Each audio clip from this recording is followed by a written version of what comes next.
Good morning. It's been a long time since I've been in a room with so many people to be so quiet.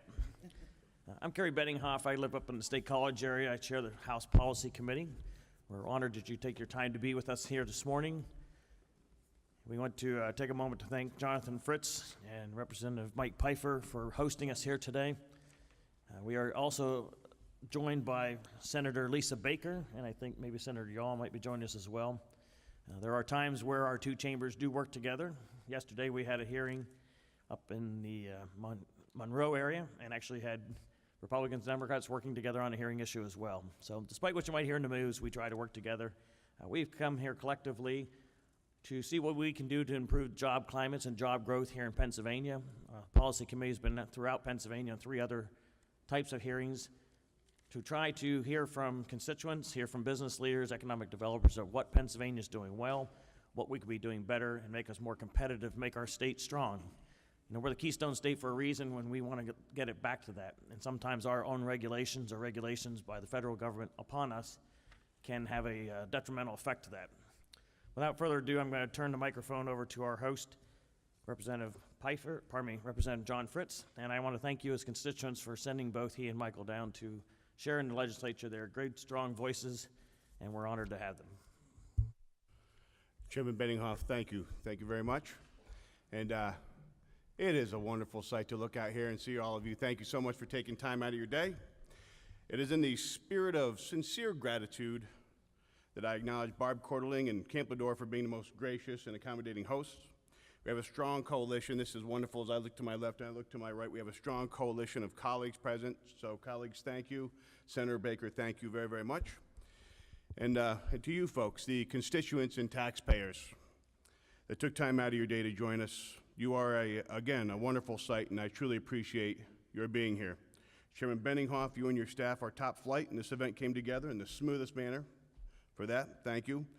We're here today to discuss the DRBC's proposed permanent ban on natural gas drilling in the Delaware River Basin.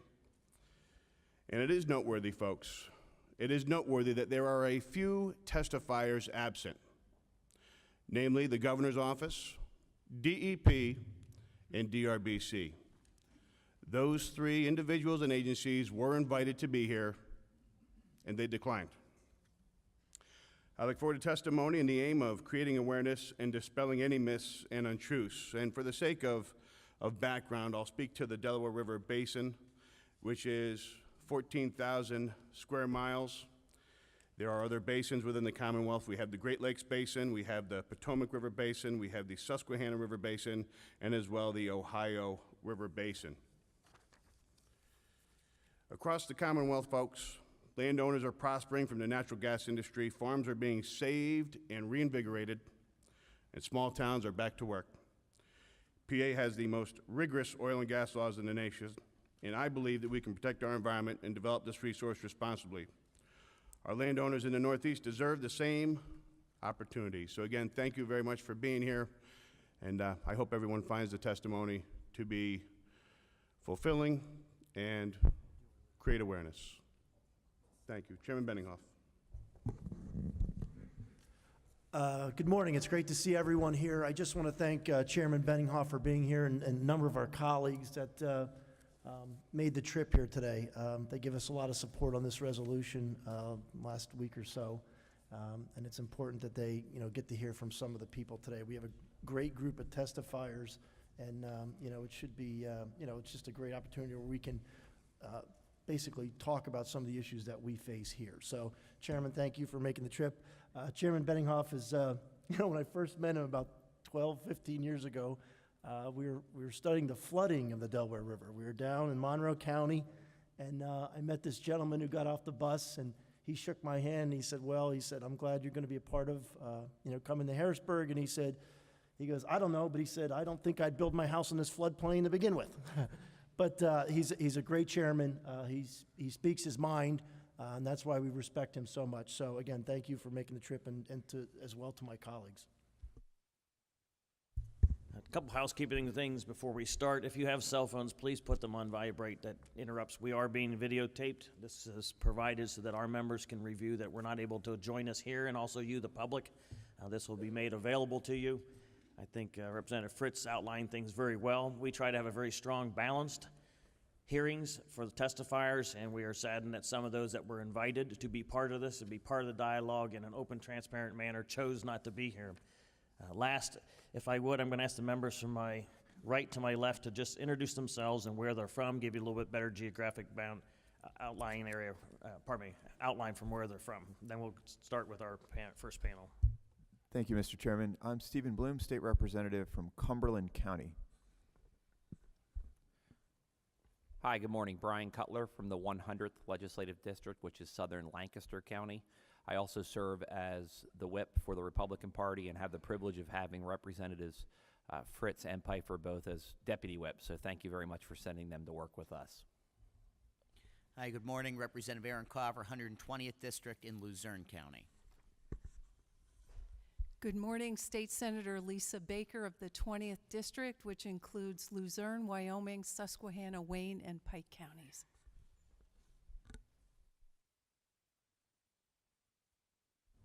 Thank you, Jonathan.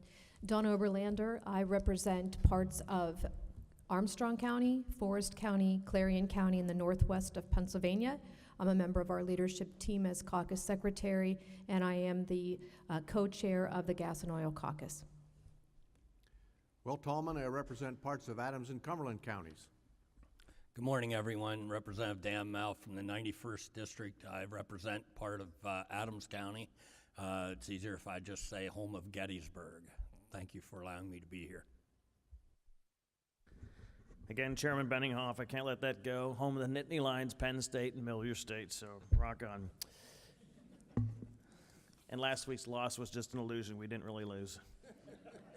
Without further ado, we're going to start with panel number one. We have Brian Smith with Wayne County Commissioner's Office, Jim Barber, Susquehanna County Farm Bureau, and Vince Phillips with Pennsylvania State Grange and Pennsylvania Septage Management Association. I must be missing one. I am. That's what you get for $3 glasses. We have Debbie Gillette, also here for the Chamber of Northern Poconos. Young lady, by my mother's orders, we will start with you and move to the right. If all the testifiers want to go ahead and give their testimony, then the members will ask questions.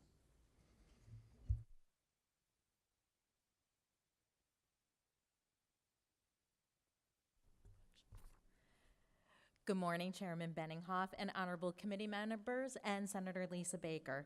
I would like to take this opportunity to welcome you to the Northern Pocono Mountains, and thank you for granting us the opportunity to testify here today.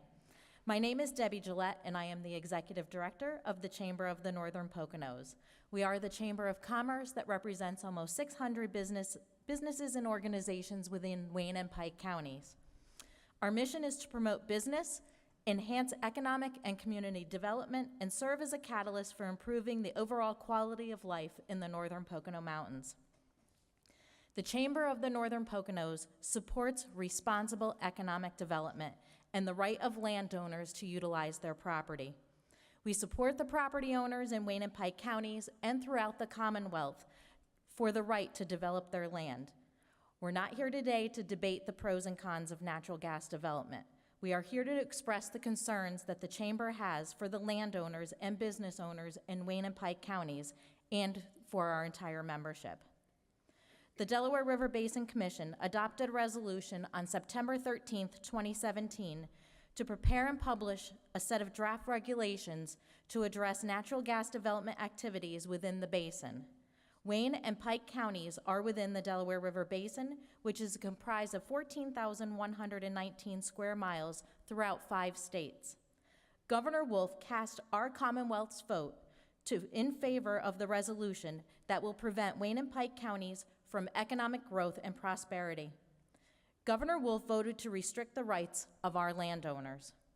We feel that it is hypocritical to supporting a ban while our neighbors in Lackawanna, Susquehanna, and Wyoming counties and the rest of the Commonwealth enjoy the economic benefits of the natural gas industry. Our neighbors in Lackawanna County have business parks with natural gas infrastructure and are developing a $1 billion power plant that is attracting economic growth and jobs. The governor's opinion implies that it is okay to deny those same benefits to the people of Wayne and Pike counties. Our neighbors in the Susquehanna River Basin Commission have already concluded that widespread drilling in the much larger 27,486 square mile watershed has not adversely affected water quality. The SRBC is the primary water source for Harrisburg, our state legislators, and our governor. The fact that the SRBC has maintained an increased quality of water during natural gas exploration, fracturing, and production is an example of responsible economic development. For generations, Wayne and Pike counties have been good stewards of our land. We have maintained a high quality of water within the Delaware River Basin. We will continue to be conscious of our environment for future generations. Pennsylvania has a statewide economic development strategy based on the expansion of the natural gas industry. Governor Wolf has denied our counties the ability to participate in this strategy, and we feel this is unjust. He should be assisting us in the pursuit of economic growth, not hindering us. Why don't the citizens of Wayne and Pike County matter? Are we only to be the recreational playground for those who receive their income elsewhere? We need responsible economic growth. We need economic stimulus, and here is why. Wayne County has the lowest per capita personal income in the 7-county northeastern Pennsylvania region. Our per capita income of $37,444 is 75% of the state's average, which translates into our people having to hold multiple jobs to make ends meet. Our average weekly wage of $723 is 67% of the state average of $1,078. This income disparity is due to the lack of diversity in our industry profile. We are very top-heavy in low-wage industries and lack the traditional economic engines, such as higher education and large corporations, to turn this around. We need the jobs that will be created, not just within the gas and oil industry. Jobs will be created and maintained within the following industries if there is no ban. In the hospitality industry, restaurants, caterers, hotels, campgrounds, long-term rentals. In the trades, electricians, welders, truck companies, equipment rentals and sales, landscapers, construction, building supplies, quarries and aggregates, surveyors and engineers, finance, banking, investments, financial advisors and wealth management. And in the retail field, fuel suppliers, grocery, farm equipment, heavy equipment, auto sales, office supplies, convenience stores, and clothing. The landowners in neighboring counties have reinvested the funds that they have received from developing their land within their property and local communities. They have purchased new equipment. They have remodeled their homes and outbuildings. They have constructed new buildings and have increased their livestock. Areas that were depressed are now thriving communities. We ask that the House Policy Committee continue your investigations regarding the Susquehanna River Basin Commission and the Delaware River Basin Commission.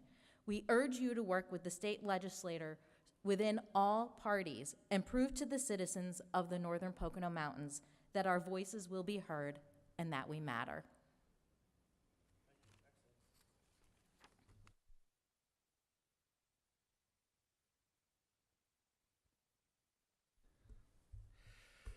I'm Jim Barber. I'm a farmer from Susquehanna County. I'm the vice president on Susquehanna County Farm Bureau Board. I'm also the District 1 state representative on our Pennsylvania Farm Bureau Board, so I represent Wayne, Pike, Susquehanna, Wyoming, and Lackawanna counties. I'm here to actually, as I echo the things that have already been said, I can speak more by experience. I am in the Susquehanna River Basin. And we've been watching in our area the development of the gas industry. And on a personal testimony, we were growing produce on our farm and some hay, and our son and daughter-in-law and grandchildren were with us. And as farming is today, it's very difficult to make a living. When the pipeline was first coming across northern Susquehanna County, when it crossed our farm, our son hired on, and that was about 7 years ago. He's had a tremendous career, still working in the gas industry, added more grandchildren and bought a house, now bought another house, and farming can't support that kind of income as what's available today in the gas industry. And so it has made an economic difference in a lot of ways in our area. Our desire today is to see Wyoming, or Wayne Pike, to have the same opportunities that we do. It has made a difference in our farms. There are many farms who would be out of business if it weren't for an additional revenue from the gas industry, an opportunity to buy the equipment that they haven't been able to update, opportunities to be participating in best management practices that we didn't have the opportunity to afford without an additional revenue. So on a lot of levels, agriculture has improved in our area because of the gas industry. Also, our infrastructure has changed drastically. We have the best roads now that we have ever had because the gas industry fixes, rebuilds, and takes care of our roads. A lot of our local businesses have grown. They've hired more people. Our service stations, our gas stations, all of our eateries, and there's just a lot of economic expanse in our area because of the gas industry.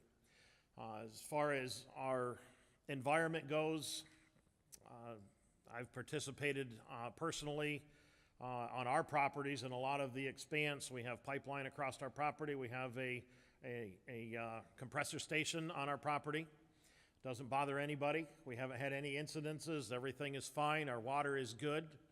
I know one of the things that often attracts a lot of attention, but I would say that people have been lighting water on fire in our area for the last 100 years. It's nothing new. And so from a positive perspective, I've seen tremendous impact in our area from the gas industry. We appreciate what's going on in the Susquehanna River Basin Commission. And we need fuel, we need food.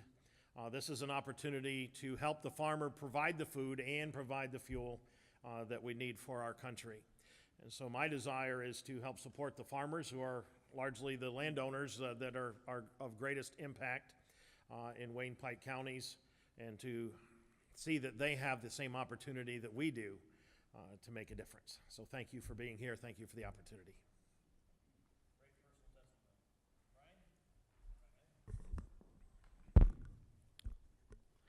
You may. And thank you for all being here. I first want you to know who I am so that you can understand where I come from and you can understand the kind of people that I represent. I get up 3:30 every morning. I go get my cows. My son-in-law goes with me. We put them in the barn and milk them. And because you can't just make a living on a dairy farm anymore, I drive a school bus. My son-in-law is a surveyor. He goes off to work. We work very hard all day at a second job or a third job just to keep our farms going. This is the kind of people that I represent in Wayne County. This is the kind of people that largely own land, that largely work here. They have this kind of work ethic. They appreciate freedom. They appreciate their rights. And they feel that they've earned these rights because these are the environmentalists. These are the people that have worked hard for the water quality that we now have. Water quality was not simply produced by EPA or DEP or the Drbc. This water quality was produced by people who care about their land. People who are township supervisors, who care about stormwater runoff. Conservation districts, who care about the people that work with them and they work with in voluntary cooperation. NRCS, who has worked with farmers for years to implement best management practices. These are the people who are responsible for the water quality that we have here in Wayne County. Except for one thing we never saw coming. We never saw the fact that we bought into a situation that created water quality that was more of a penal process than it was a congratulatorial project or a feel-good project. Because what happened to us, and it's in the papers I have today from the Drbc, and they speak to how they've created exceptional value water, and they may have played a small part in that, and I won't say that they won't. They didn't. But with exceptional value water, Mr. Benninghoff, comes an elevated designation, an elevated restrictions, scrutiny, and it shuts us down. It shuts down our opportunity. That when we start talking about these resolutions, when we start talking about these things that I have here, and I got plenty of copies, I'm going to hand them out to you today.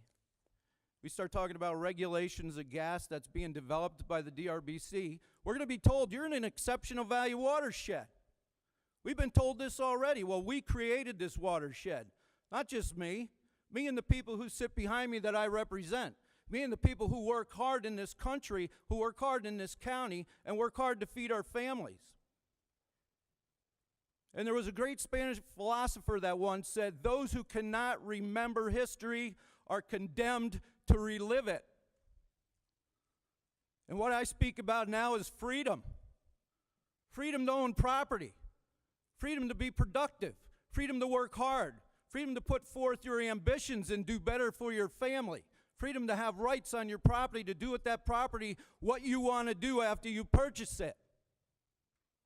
These freedoms are being robbed from us. These freedoms are being undermined and degraded. And as these freedoms are degraded, so is the very basic premise of coming to the United States in search of a better life. And I tell you all these things because I think it's incredibly important. National security, freedom. It's what we all once lived for.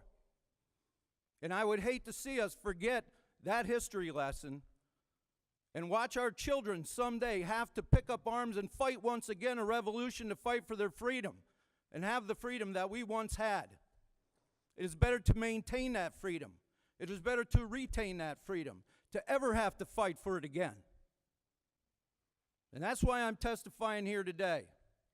There's a few things that we've done in this country, all of us, and haven't even given it a thought. We did it because we thought it was cute, Mr. Benninghoff, and we did it because we thought it was entertaining. And we showed our kids from the time they went to school movies like Littlefoot, like Fern Gully, things that demonize people who cut down trees, things that elevate the importance of our environment. And I've already stated to you how important I think the environment is.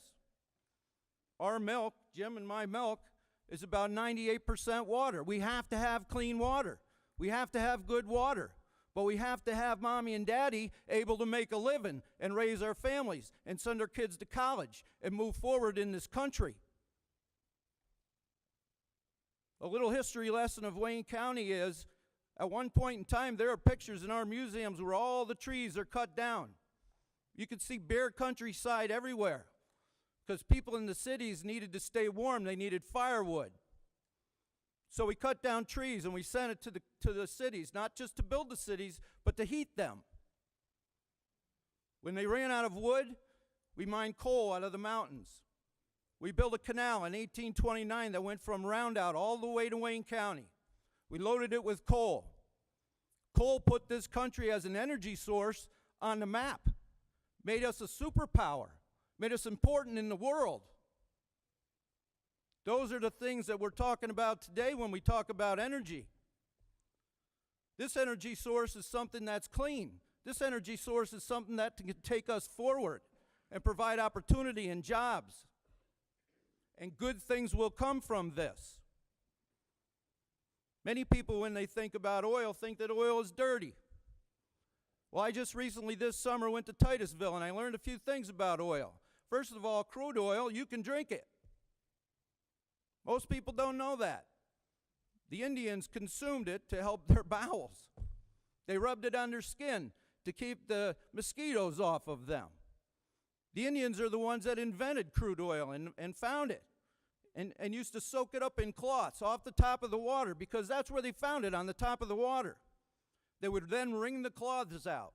They found out they can burn it and use it in lanterns. They traded it to the Indians, traded it to the settlers who took it back to the cities. When they found out that they were running out of whales and whale blubber, there was more of a push to go see if they could tap into this oil resource. When they tapped into the oil resource and found that they could capture it in large quantities, that saved the whales. It wasn't Greenpeace that saved the whales. It was the Indians and the people who discovered crude oil. They stopped killing whales for blubber, turning it to oil, using it in lanterns, and started using oil. Just a simple lesson in how something that is looked down on in many different instances did so many positive things. Look at the positive things that natural gas has done so far. How many people have saved a fortune in their winter heating bills because of the price of natural gas? How many people sitting right here today have plastics on their very self? Plastics that come out of a cracker plant that are produced into so many different things. How many people can stand by and watch this shut down? You can't shut this down. This is an opportunity. This is the same kind of opportunity that was created way back when with the oil, way back when with the coal. And nobody back then said, well, this is dangerous, let's not do it. Nobody said with oil, this is dangerous, let's not do it. Nobody said with coal, we can't do this. People still go in mines. Yeah, there's an element of danger. There's an element of danger in everything we do. I was interviewed by the Philadelphia Inquirer. You can read it yourself. I said a lot of things. They put very few things in there, but one of the things I said to them when they asked me, does this concern you that we might drill and frack and extract natural gas? And I said this to them. Let's put that into perspective. I have 6 children that jump in a vehicle every day, head down the road and go to work. Does that concern me? Yes, it does. But we put into place speed limits and stop signs and registrations and inspections, and we do everything to try to make it as safe as we could possibly make it. But we move forward in this country, and we keep going, and we look to the future, and we look to still remain our superpower status in the world.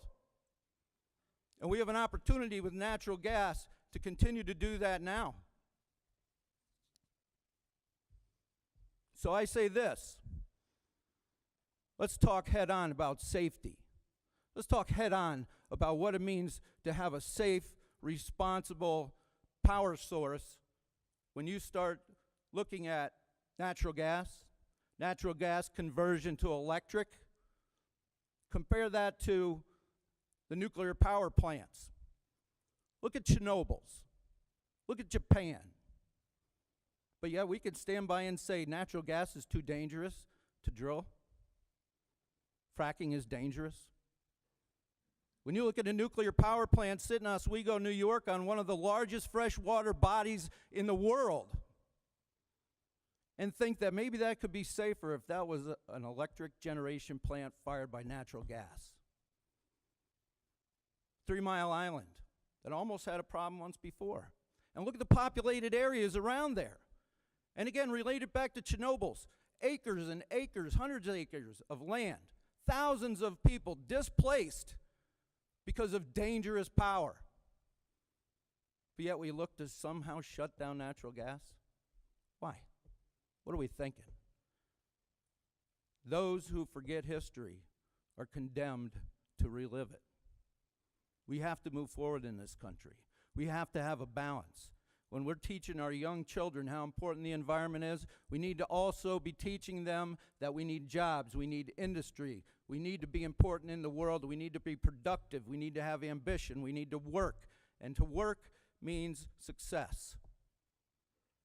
And that has so many tangible arguments, I could be here all day. But again, I want to say for the record, I believe in our environment. I work with our environment every day. I need clean water. I believe we can have clean water, a clean environment, and industry. Technology is something that has evolved so quickly and so far so fast that why would we ever put a permanent ban on anything? The evolution of water treatment. Incidentally, I am on the gas task force for the County Commissioners Association of Pennsylvania, and that's why I went to Titusville, and that's why I've heard all these different presentations by gas companies and about regulation and controls, and I'm fairly knowledgeable about them. But because I'm involved in that, I also get presentations all the time by people who treat water. Water treatment, wastewater treatment, flow back.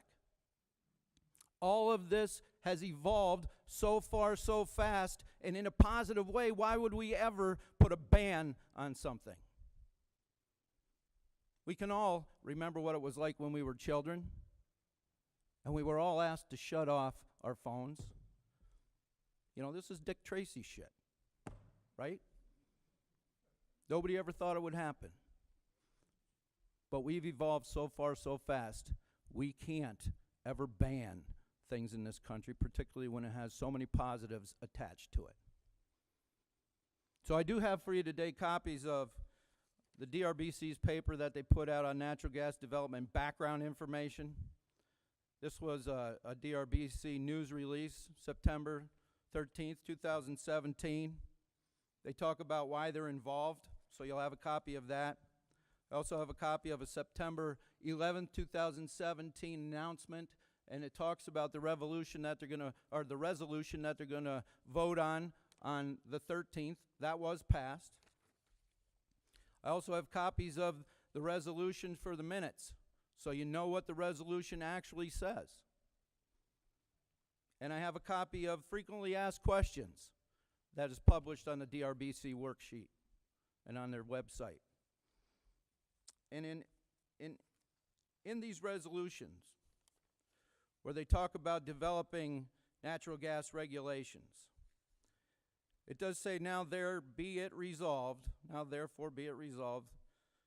by the Delaware River Basin Commission that no later than November 30th, 2017, the executive director shall prepare and publish for public comment a revised set of draft regulations to address certain natural gas development activities within the Delaware River Basin.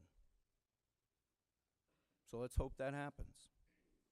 Number 2 in this does say the draft regulations directed by the resolution shall include and seek comment on prohibitions. It doesn't say a ban.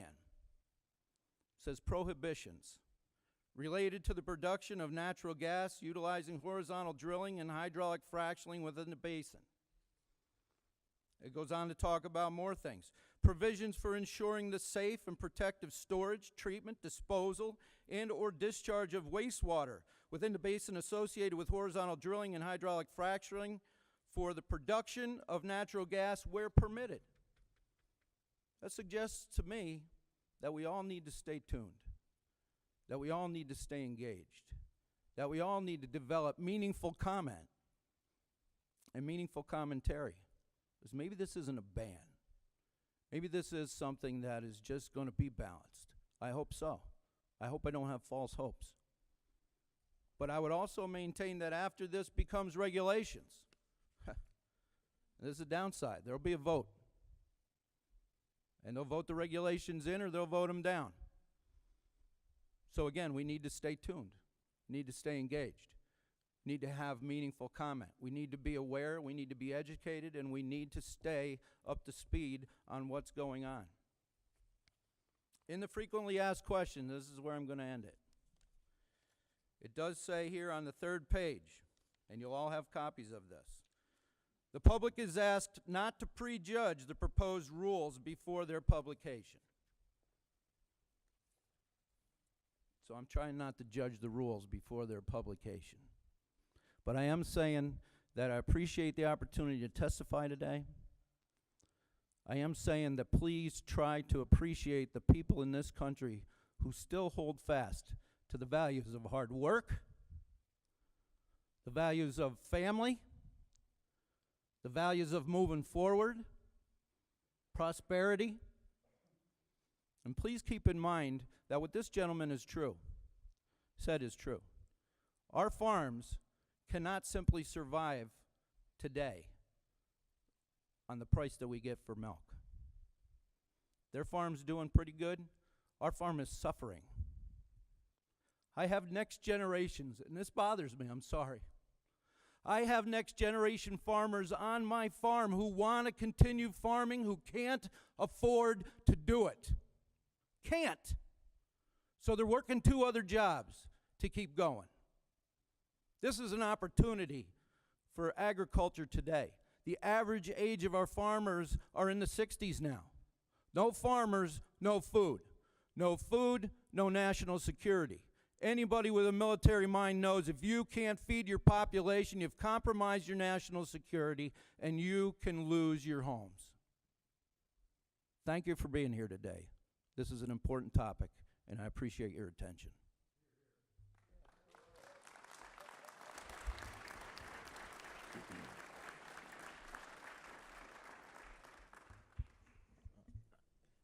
Before we have Vince Phillips, I have to say I've sat through a lot of hearings over my years and listened to a lot of people passionately plead, but I will tell you, Brian, Jim, and Deb, your testimony has made this country boy's life better.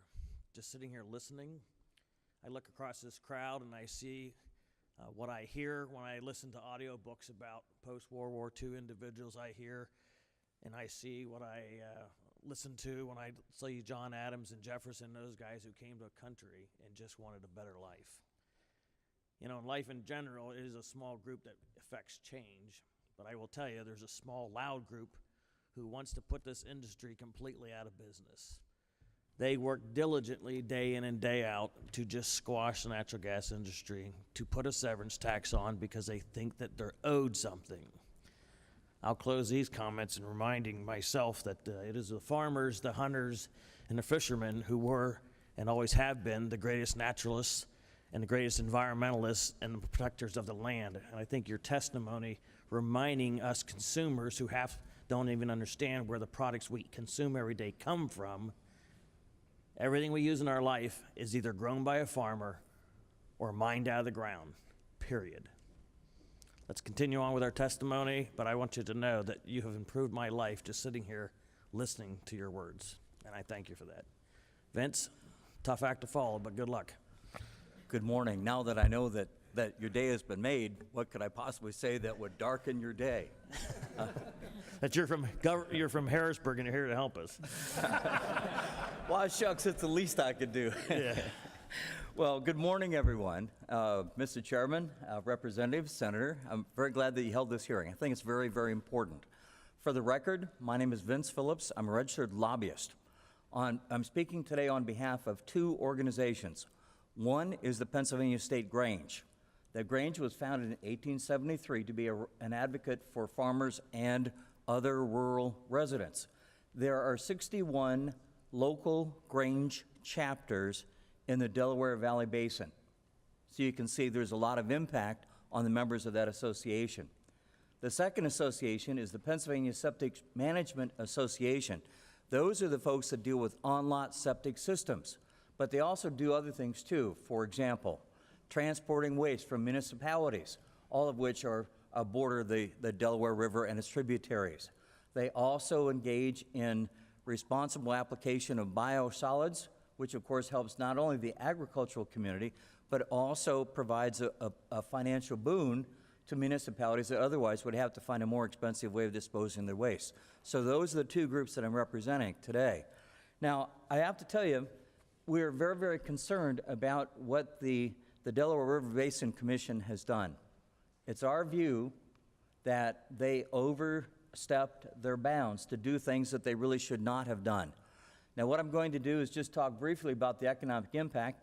I doubt, frankly, I can give as inspirational a speech as my predecessor. You know, that was very impassioned, but also very substantive. And I appreciate that, so I'm not going to try to do better than that, because I can't. But I would tell you, though, that an economic downturn in the Delaware River Basin is going to have some very strong, long-reaching impacts. It's not a matter of just one county or two. It's a matter of 11 counties, and they include snippets of Lackawanna County, Schuylkill County, and even Lebanon County to the south. So we're talking about a huge area. I went to the Basin Commission's website, and I was able to find a map that showed the counties included in the basin, but also showed an overlay of the potential fracking that could occur, i.e., where is there Marcellus shale deposits that could possibly be tapped for natural gas. 2/3 of the ground area of the basin is fracking possible material. That's where the shale is. It's not limited to one county or two, it's 2/3 of the entire basin. So if anyone from the Basin Commission or some of their advocates were to say, oh, this is a de minimis sort of thing, I would respectfully disagree. I would say that it has huge economic impact, frankly, in about 1/4 of the entire Commonwealth of Pennsylvania.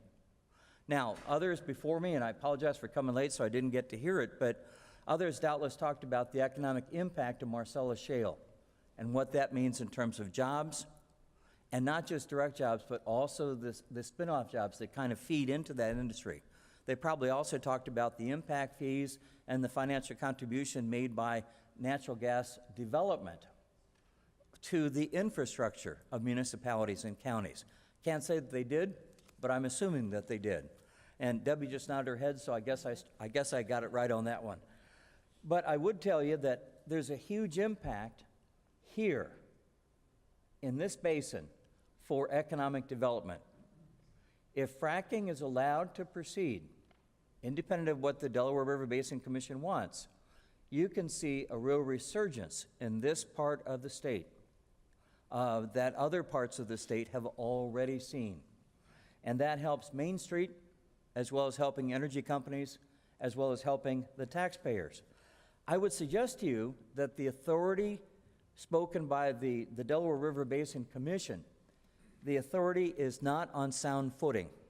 And what I did is I looked up the original compact, the 1961 compact, and I also looked up Act 268, which was passed by the General Assembly on July 7th, 1961, to see what it said.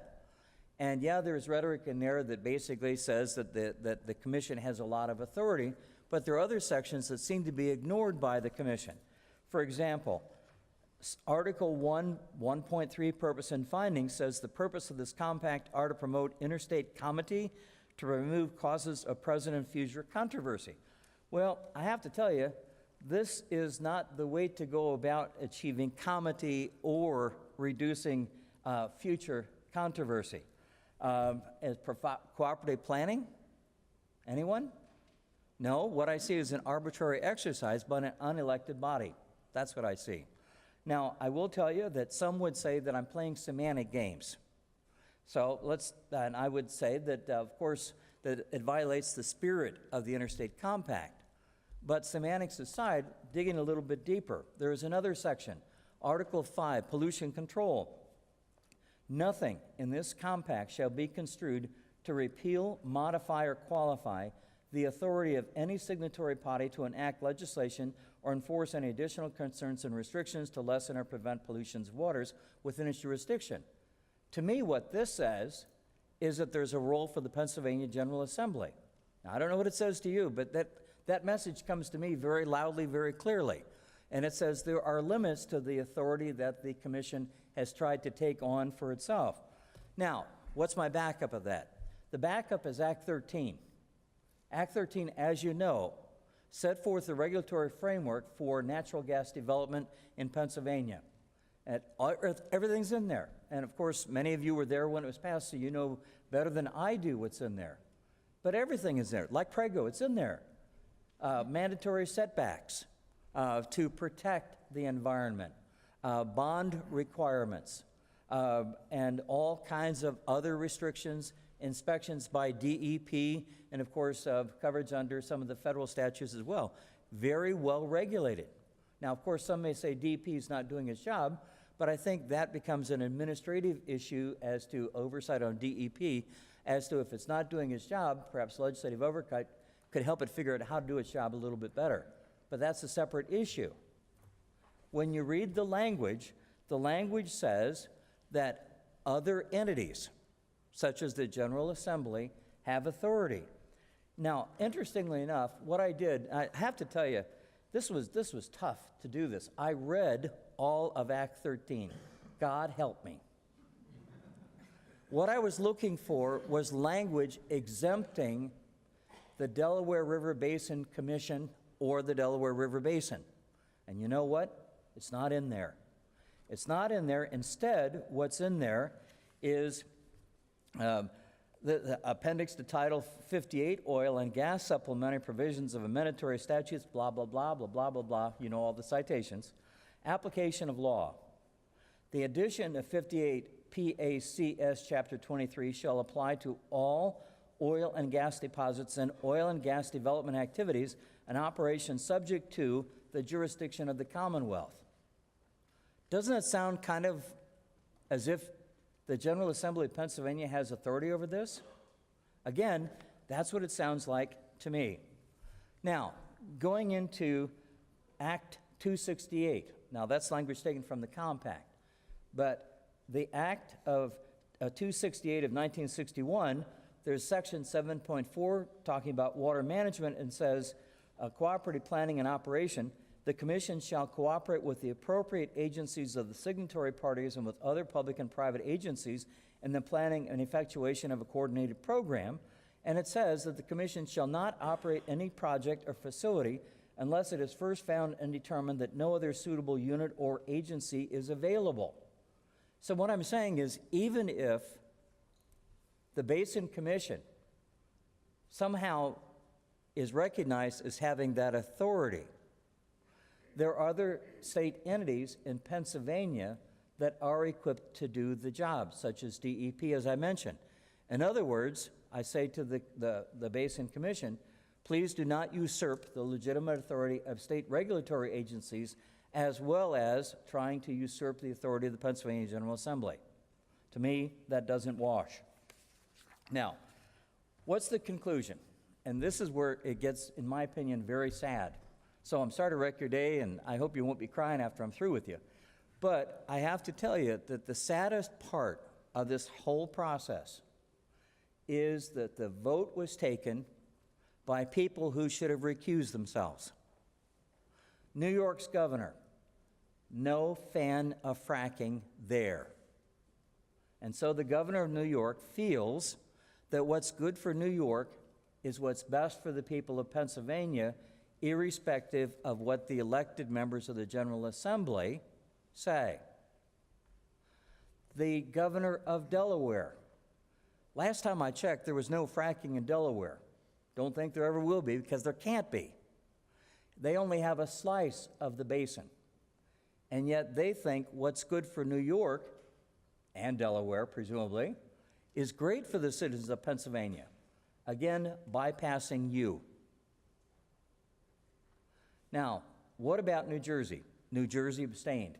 By the way, I did contact Governor Christie's office to try to find out why he didn't vote, and I got no answer. So if you all hear it before I do, please let me know. I won't be holding my breath too long, though.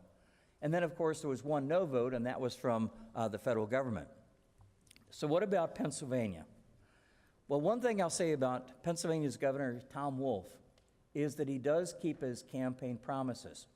I dug up a quote that he made to, it was a WITF and State Impact Pennsylvania, May 8, 2014. Question, do you support any changes to any of the current moratoriums? Answer, there is a moratorium on the Delaware River Basin. I support continuation of that moratorium, and I support a moratorium on drilling in any state lands and forests. In other words, he doesn't want to see fracking or drilling or natural gas development here, even as he's quick to say, I really want a severance tax on everywhere else. You know, I find that just maybe a tad inconsistent. The other thing is, and this is really the bottom line to me, is that a governor of a state chooses to openly flaunt an established statute, i.e., maybe I'm the governor, maybe I like fracking, and maybe I don't, but regardless, there's a law on the books, and is this regarded by the governor as an end run? And my belief is that's what he thinks. And I think that is really the tragedy of it. Now, everyone probably has a view on fracking, pro and con. And here we talked about lots of impacts and that sort of thing. But, you know, frankly, I don't care whether someone is for or against fracking when you look at the fact that a governor has abused his power by voting to do something that the General Assembly did not want him to do. Frankly, I hope you have some more oversight hearings. Perhaps oversight hearings, or maybe even legislation that says the governor of Pennsylvania cannot vote on a basin issue if it's contrary to the express statute passed by Pennsylvania. So that's my...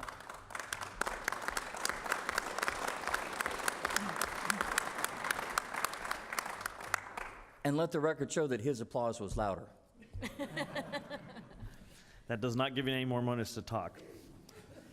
No, very good, Vince. I think that's a good reminder. And again, it's a good reminder that representative government allows the people that you folks elect to be governing you, not one executive officer. Questions? I'll start with Senator Brown. Senator Brown is from the Lehigh Valley. Senator Baker is I just want to make sure you knew that. Northeastern Pennsylvania, but yeah.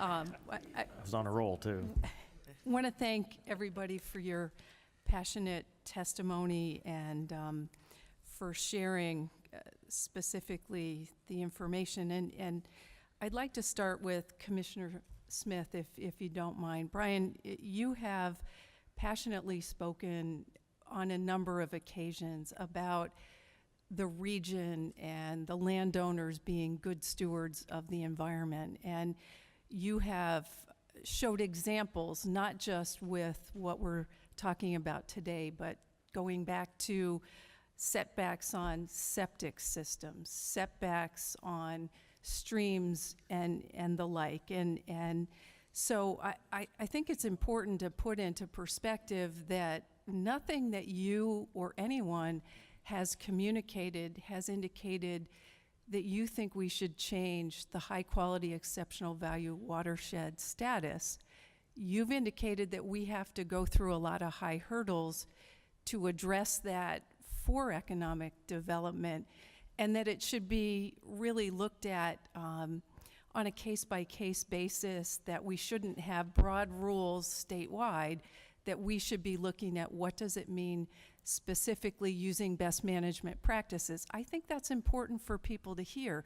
You're not suggesting that we degrade the water in any way. And I think I would just ask you to address that, because you have been, since I've known you, long champion of this is our economic development as well.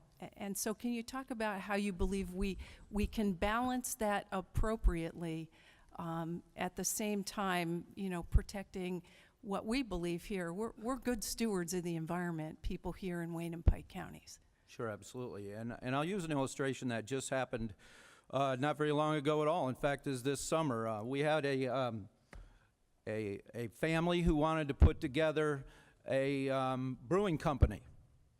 And I think this is a perfect illustration, because this brewing company is something that hires people. It's agriculture. I mean, people don't think of beer as being agriculture, but it's grain. It's growing grain. It's hops. And this affected a lot of people. And it not only affected the people that are employed there today, it affected the people who were employed in building the company, building the physical plant, doing the excavation on the property. And so what happened there was it almost came to a screeching halt. And it almost came to a screeching halt because of some very, very simple language that was in place, that a little bit of difference in earth disturbance would have pushed that family into an NPDES permit, a National Pollutant Discharge Elimination Permit. The costs and the time delays that are related to that very permit on that project would have forced this family into making the conscious financial decision to go somewhere else. Now again, I believe in our water quality, and so do they. And thank God that they made a little noise, that they demanded that it be looked at, that our conservation district and DEP actually sat down together and took notice of exactly what was going on that property, because the end result was DEP recognized that they didn't need a national pollutant discharge elimination permit because the disturbance that was there was not at the level that required that permit. And it was based on some decisions on the ground. So just going by the book, they would have gone somewhere else. But because they demanded that DEP meet with them, that the Conservation District meet with them, that people get engaged in conversation, the end result was going to be anyway, if they went through with it, no additional degradation to the environment. And so they were able to accomplish that. Brewery, it's a beautiful place. They make great beer. There's people employed there. And it was because they didn't just sit back and say, well, the regulation says that's going to cost us a lot of money, we'll go somewhere else. And that's the problem, is we can't have a situation where there's zero impact on the environment, but yet we're so high in our regulations that we're not looking at it on a case-by-case basis, because people will end up taking their business somewhere else. And we need economic development and sustainability right here. I think that illustrates the challenges we face here in the Northeast putting together economic development projects, and I appreciate that. And the reason I ask you that question is, as someone, whatever your position is on natural gas development, the decision by the Drbc to define what a project is in this watershed, not only could it potentially impact oil and natural gas development, but it could impact the agricultural community, it could impact business across the board. And so the development of a project is significant, and I think you illustrate how that can be for us to knowing moving forward. We also need to look at, and as someone who represents Susquehanna County, Jim, you certainly know, we have two disparate Pennsylvania here.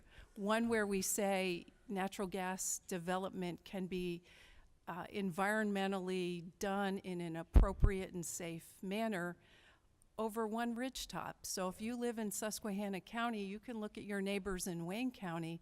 Can you speak to that issue and the water quality piece? Because I know the Susquehanna River Basin Commission has put in place monitoring of water wells and water throughout the basin since the development of oil and natural gas. And they recently issued a report that indicated there was no impact to the water quality. And so people want to talk about water quality. Let's have that conversation, if you wouldn't mind. Sure. Be glad to speak to that. The regulation process that we've seen, and again, I can go back to personal experience. We do have about a mile of pipeline that goes across our property. We have a compressor station. The Snake Creek compressor station sits in one of our fields.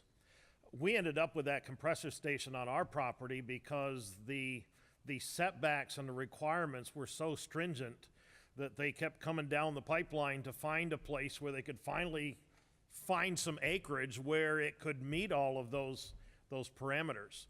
And so that's why it's on our property. And we're not far from Snake Creek, which is only about 4 miles from the Susquehanna River flowing north into New York State. But the regulations that we've seen, the inspections that we watch, not only at the time of construction, but ongoing. There are people back all the time monitoring and inspecting. We need clean water, and as Brian said, we have been good stewards of the land. Our farmers have been good stewards of the land. I think sometimes we get blamed for some of the pollutants that aren't our fault, but we need clean water. We love our land, and we have seen some great regulations, if you would, that maintain that. Now, I think that we get over-regulated too easily, but we do have quality water. We maintain quality water, and everybody downstream, and as it was said before, our water that goes by us ends up going through Harrisburg, and we have seen no issues at all. I think that The industry has been regulated to a point, and I know early on there were some challenges, mostly because our area is different than any place else in the country they had worked. There was a learning curve. But since then, reality has set in. It's safe. Things are good.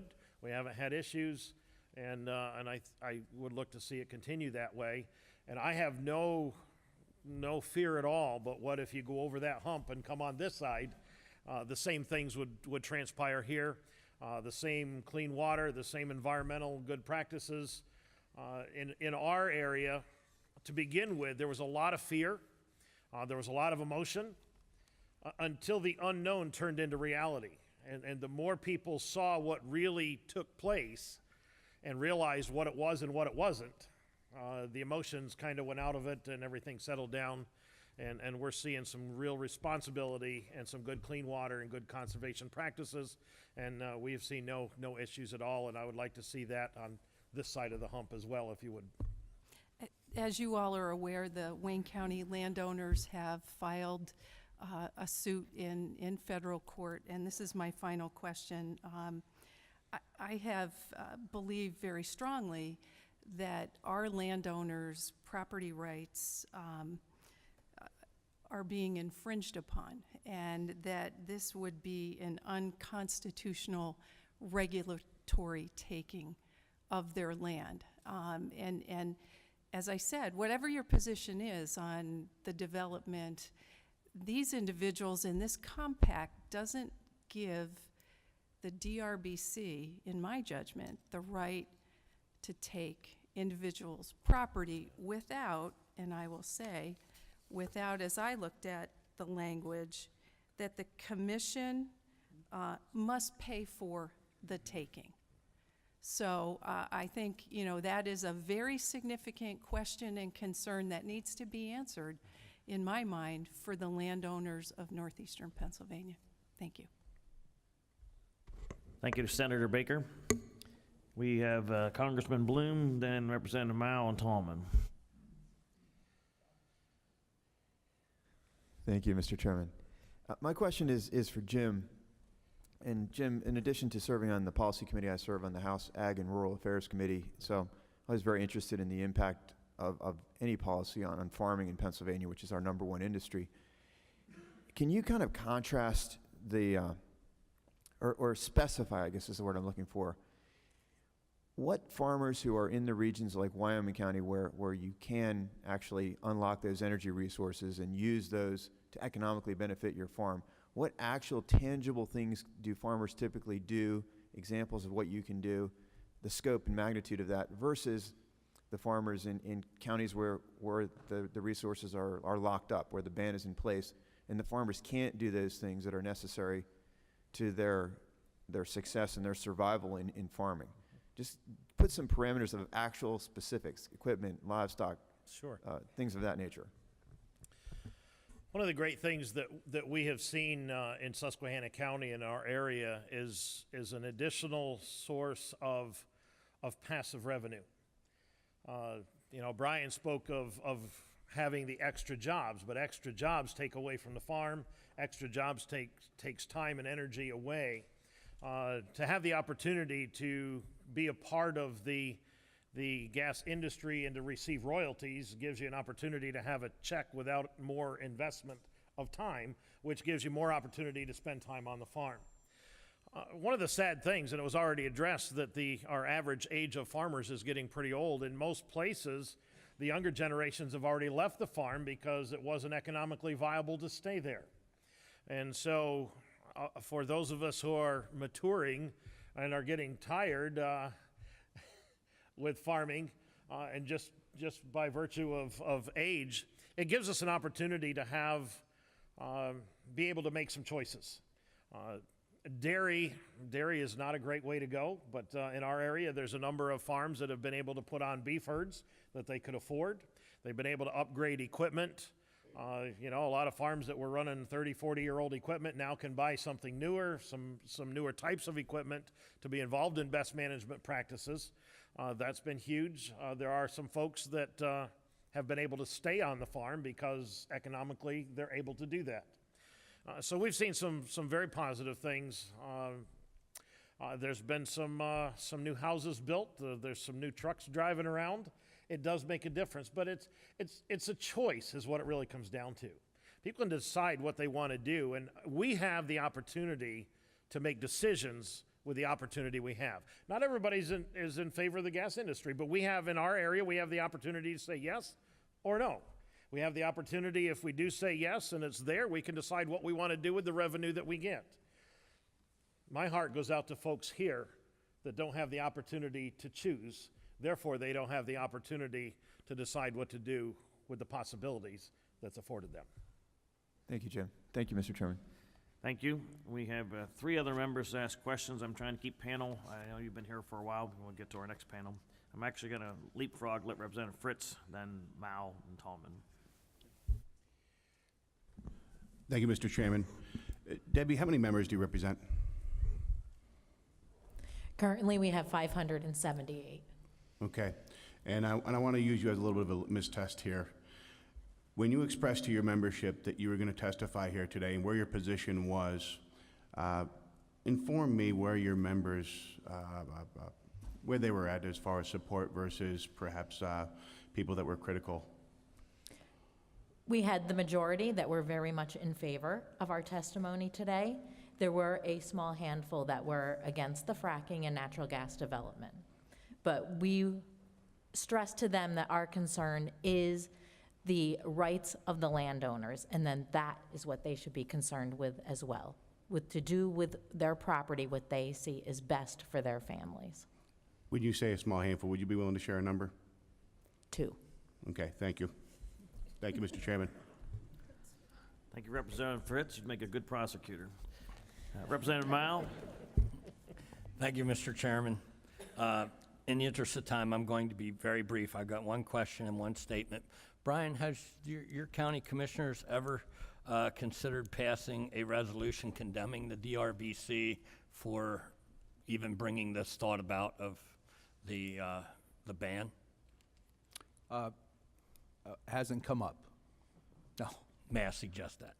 But in any event, Vince, you, I think, stuck your toes in the water of exactly where we as a General Assembly need to go. There's a gentleman sitting behind you that knows very well what we're trying to do with the SRBC to get their unfeathered control, under control, or authority under control.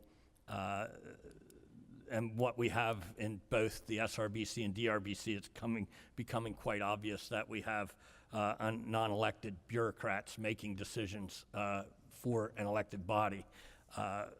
That being said, and I'm extremely hopeful with what we are planning to do as as a group of legislators that's looking at the SRBC real hard, is to actually abide by the compact where it says that the commission cannot perform duplicative duties or redundant services that's already provided by the Commonwealth of Pennsylvania.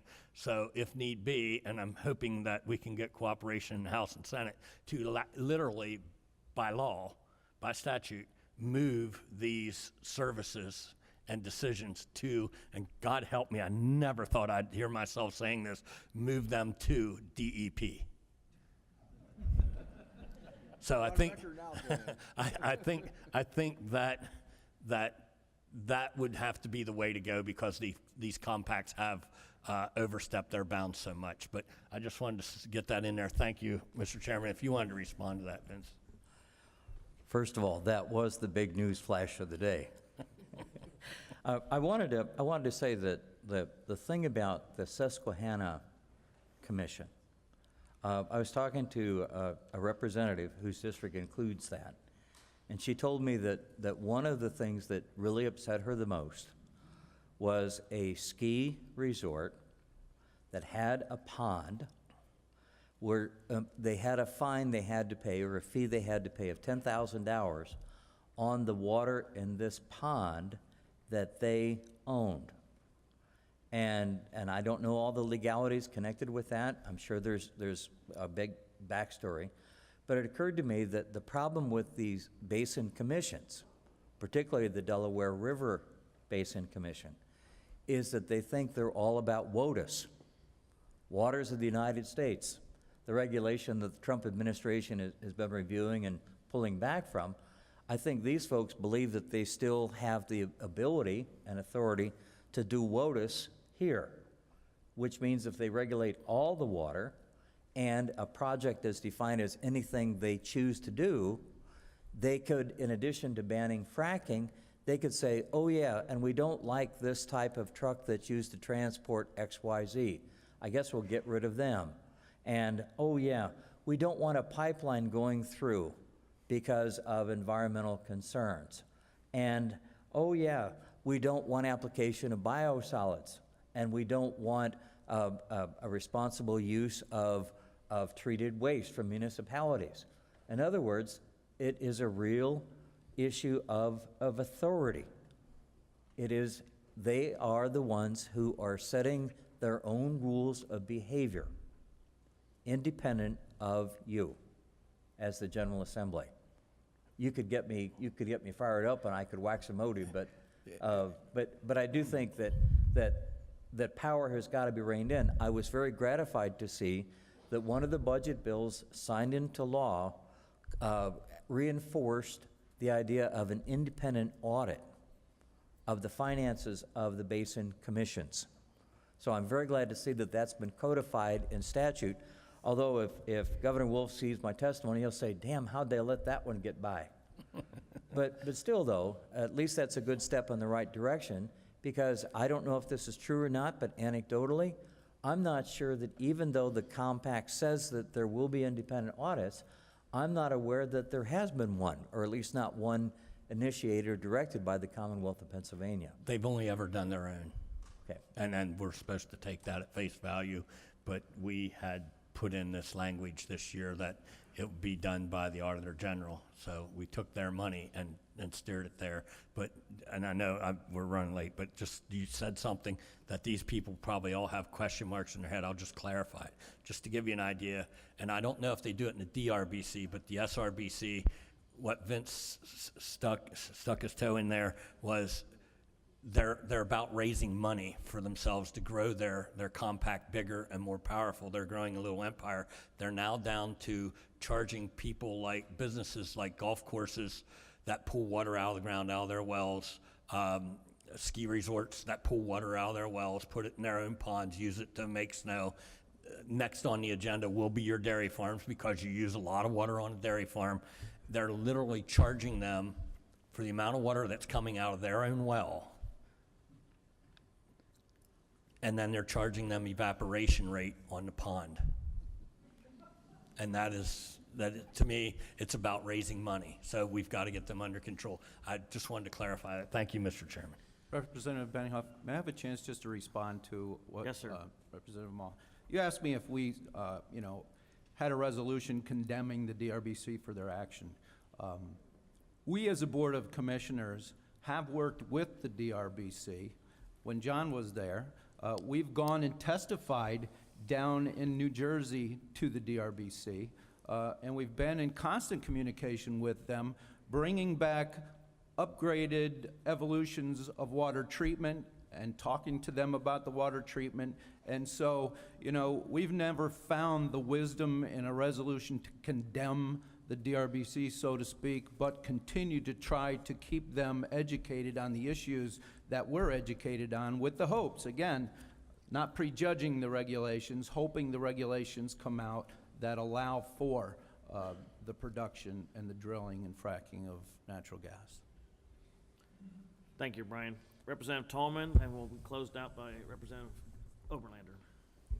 Thank you, Mr. Chairman.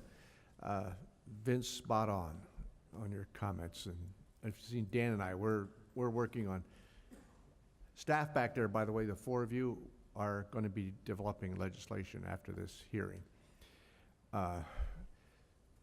So I'm going to say one comment, then I have a specific question for Debbie.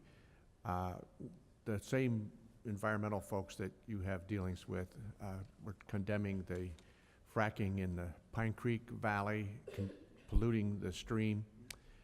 And I'm a native brook trout fisherman, and I have a favorite stream that's a tributary to Pine Creek. I'm not telling anybody out in that audience which one that is. And so I, at my own expense, went up and did testing, took water samples, sent them off to Penn State. This is an exceptional value stream, and they come back negative. No impact by the fracking industry on that little stream. So Debbie, I kind of want some numbers from you, if I could get it, because we have seen what has happened at Mehopany with natural gas and the Procter & Gamble plant. Can you give me similar things that you could see happening in Wayne or Pike counties? Actually, we don't have a lot of industry currently. Our main industry, besides the agriculture, is tourism. And we actually could see this as not just an expanse on the tourism. I've traveled throughout Susquehanna County. I have a son that currently lives in Susquehanna County. I haven't seen any negative impact on your tourism industry. If anything, it's increased awareness of tourism in your area. We would actually like to see our railroad be able to thrive again and build industry back along the railroad where we have empty square footage industrial space that, you know, we can have active freight again on our railroads. We could build many, many industries if the natural gas development does take place in this region. Thank you. Thank you, Representative Tallman. Representative Oberlander. Thank you, Chairman. And I want to first say thank you to all four of you. What a wonderful job you've done in testifying today. And something that each of you have said has impacted my thoughts and the reason that I said that I needed to say something. So first of all, I just wanted to say that I'm from Northwest Pennsylvania, where we've been fracking for 150 years. Thank you, Commissioner, for bringing that up. I know that you can drink crude. I know that it's used in your makeup and your chocolate, and it's very important to our state's economy. We have plenty of abundant, clean water and green space. I welcome you to come there anytime. And I would just say that in your comment, Commissioner, about when you were asked by the newspaper if you're afraid of this fracking, I am more afraid of not having the fracking. And I say that because we have seen prices of gas at $14 a decatherm not too long ago, where you were literally seeing businesses having to close their doors, jobs going away. And I think that it's a true fear that if we run this industry out of business, that our other businesses will be impacted. We've seen our economic investment and job creation truly stymied in this Commonwealth because of overregulation. And I just wanted to commend all of you and thank you very much for taking a stand against the Drbc, because it's not just a drilling ban. You've said it, it's not just a drilling ban. It could be your next building permit for another hen shed or whatever you call them. It's important that you stand up for your freedom, and we are here standing up with you for your freedom. So thank you very much. Commissioner, Commissioner Smith, in a spirit of semantics and maybe some levity, you brought up prohibit versus ban, and I'll apply that with my 14-year-old daughter. My 14-year-old daughter is both prohibited and banned from dating. So in that scenario, she is disallowed.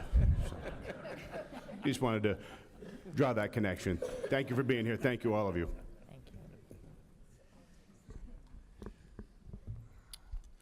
I hope your wife doesn't have veto power. Mr. Chairman? Yes. Could I just make a very brief statement, though? We enjoy brief statements. That concludes my brief statement. Okay.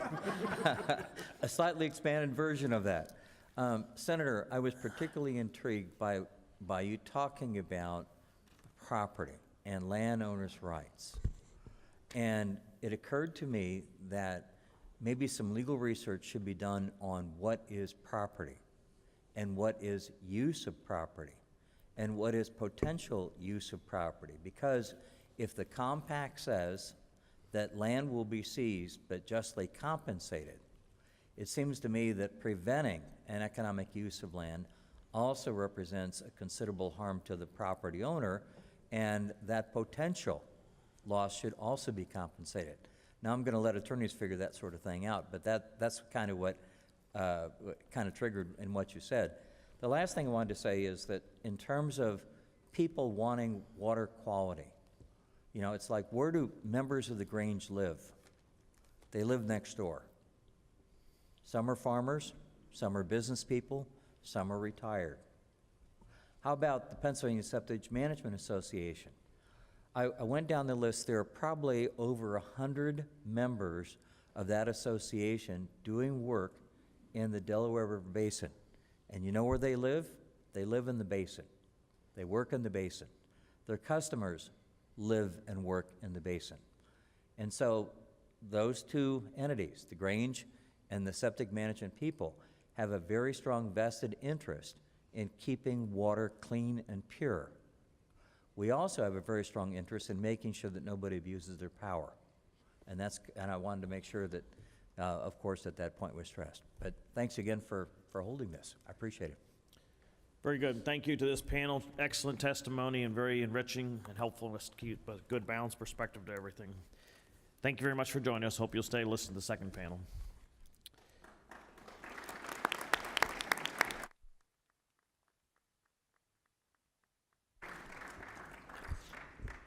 While our lovely assistant Bob Nye gets new names prepared here, our second panel is Thomas Shepstone Management Company, Jim Reifler, Wayne County Farmer, Anthony Ventello, Progress Authority, and also Ned Lang, the Upper Delaware River Basin citizen. Get these people assembled. We'll try to stay on track here.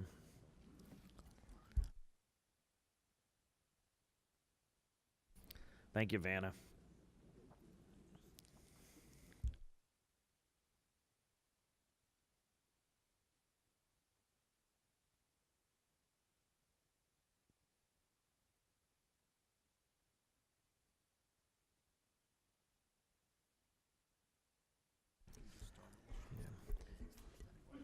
As we prepare here in a bipartisan manner, we will go left to right this time instead of right to left.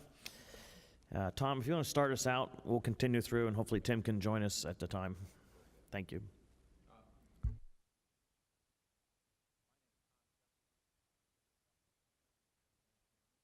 If you could just push your button on the black stem, and as long as it's bright green, then that means the there we go. TV crew can hear you as well. Okay, I'll start over. My name is Tom Shepstone. I'm a professional planner from here in Wayne County. I have over 40 years' experience working with communities throughout the Commonwealth. I also represent numerous private clients, including some in the natural gas industry, and I've previously leased my own land for gas drilling. But unlike anyone in western Pennsylvania or the Susquehanna River Basin, I am unable to participate in the development of the natural gas resources I own.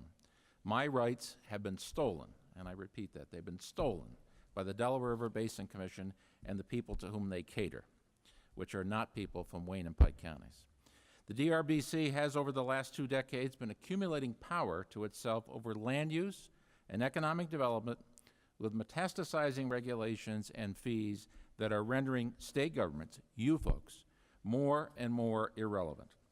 The DRBC compact between the states of Delaware, New Jersey, New York, and PA, and the federal government was signed in 1961, and 9 years later, the Susquehanna River Basin Compact between Maryland, New York, PA, and the federal government was signed.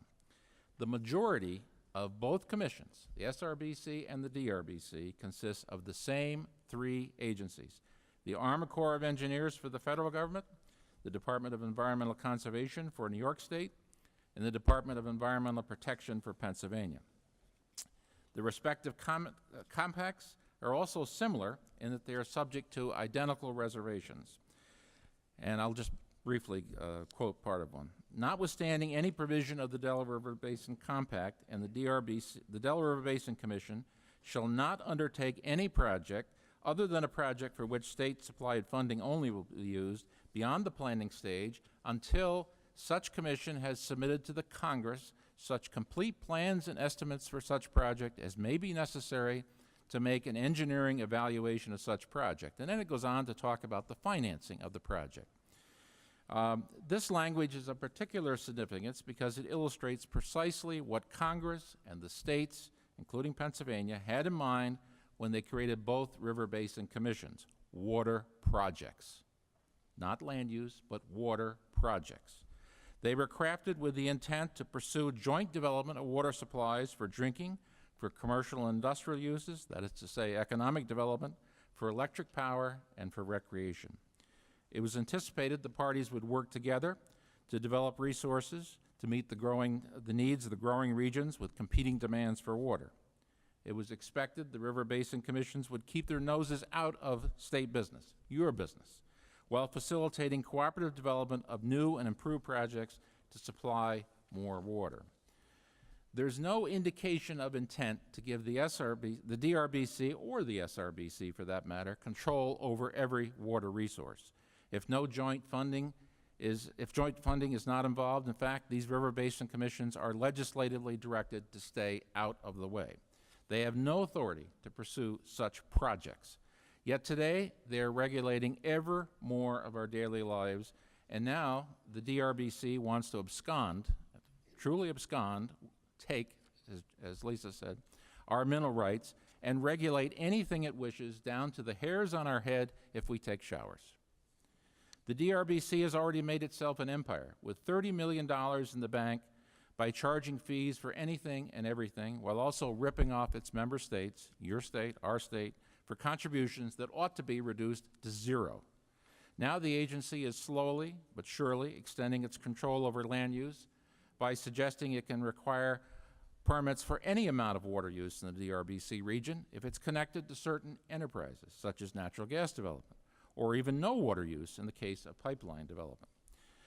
They even now propose prohibiting natural gas development in the DRBC region by formalizing an effective moratorium they accomplished by pretending to engage in the development of regulations with no end in sight after 7 years.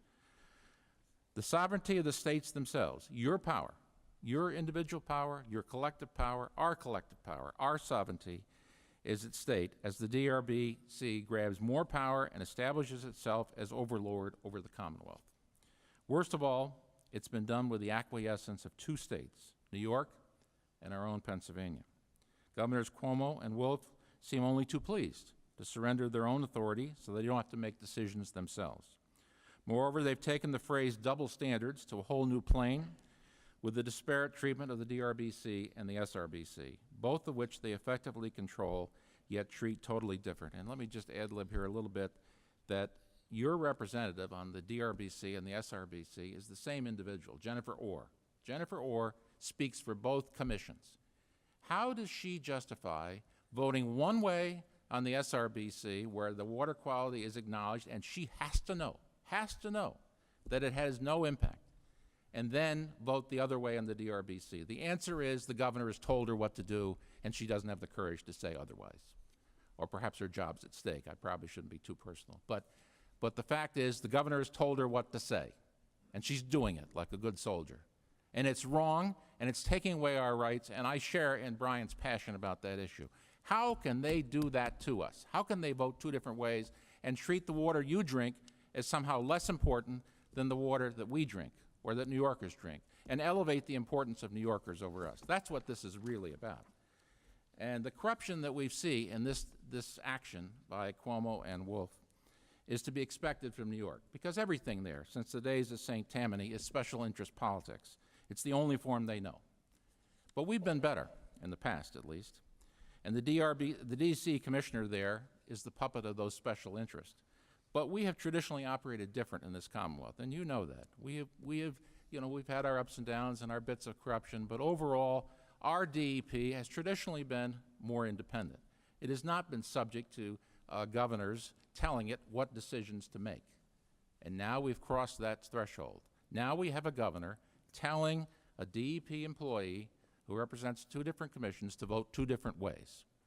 And it's wrong. It's time Pennsylvania started protecting the rights of all Pennsylvanians from this power-thirsty agency, stopped funding the beast, and laid the plans to pull out of it so our future is not determined by New Yorkers. Thank you.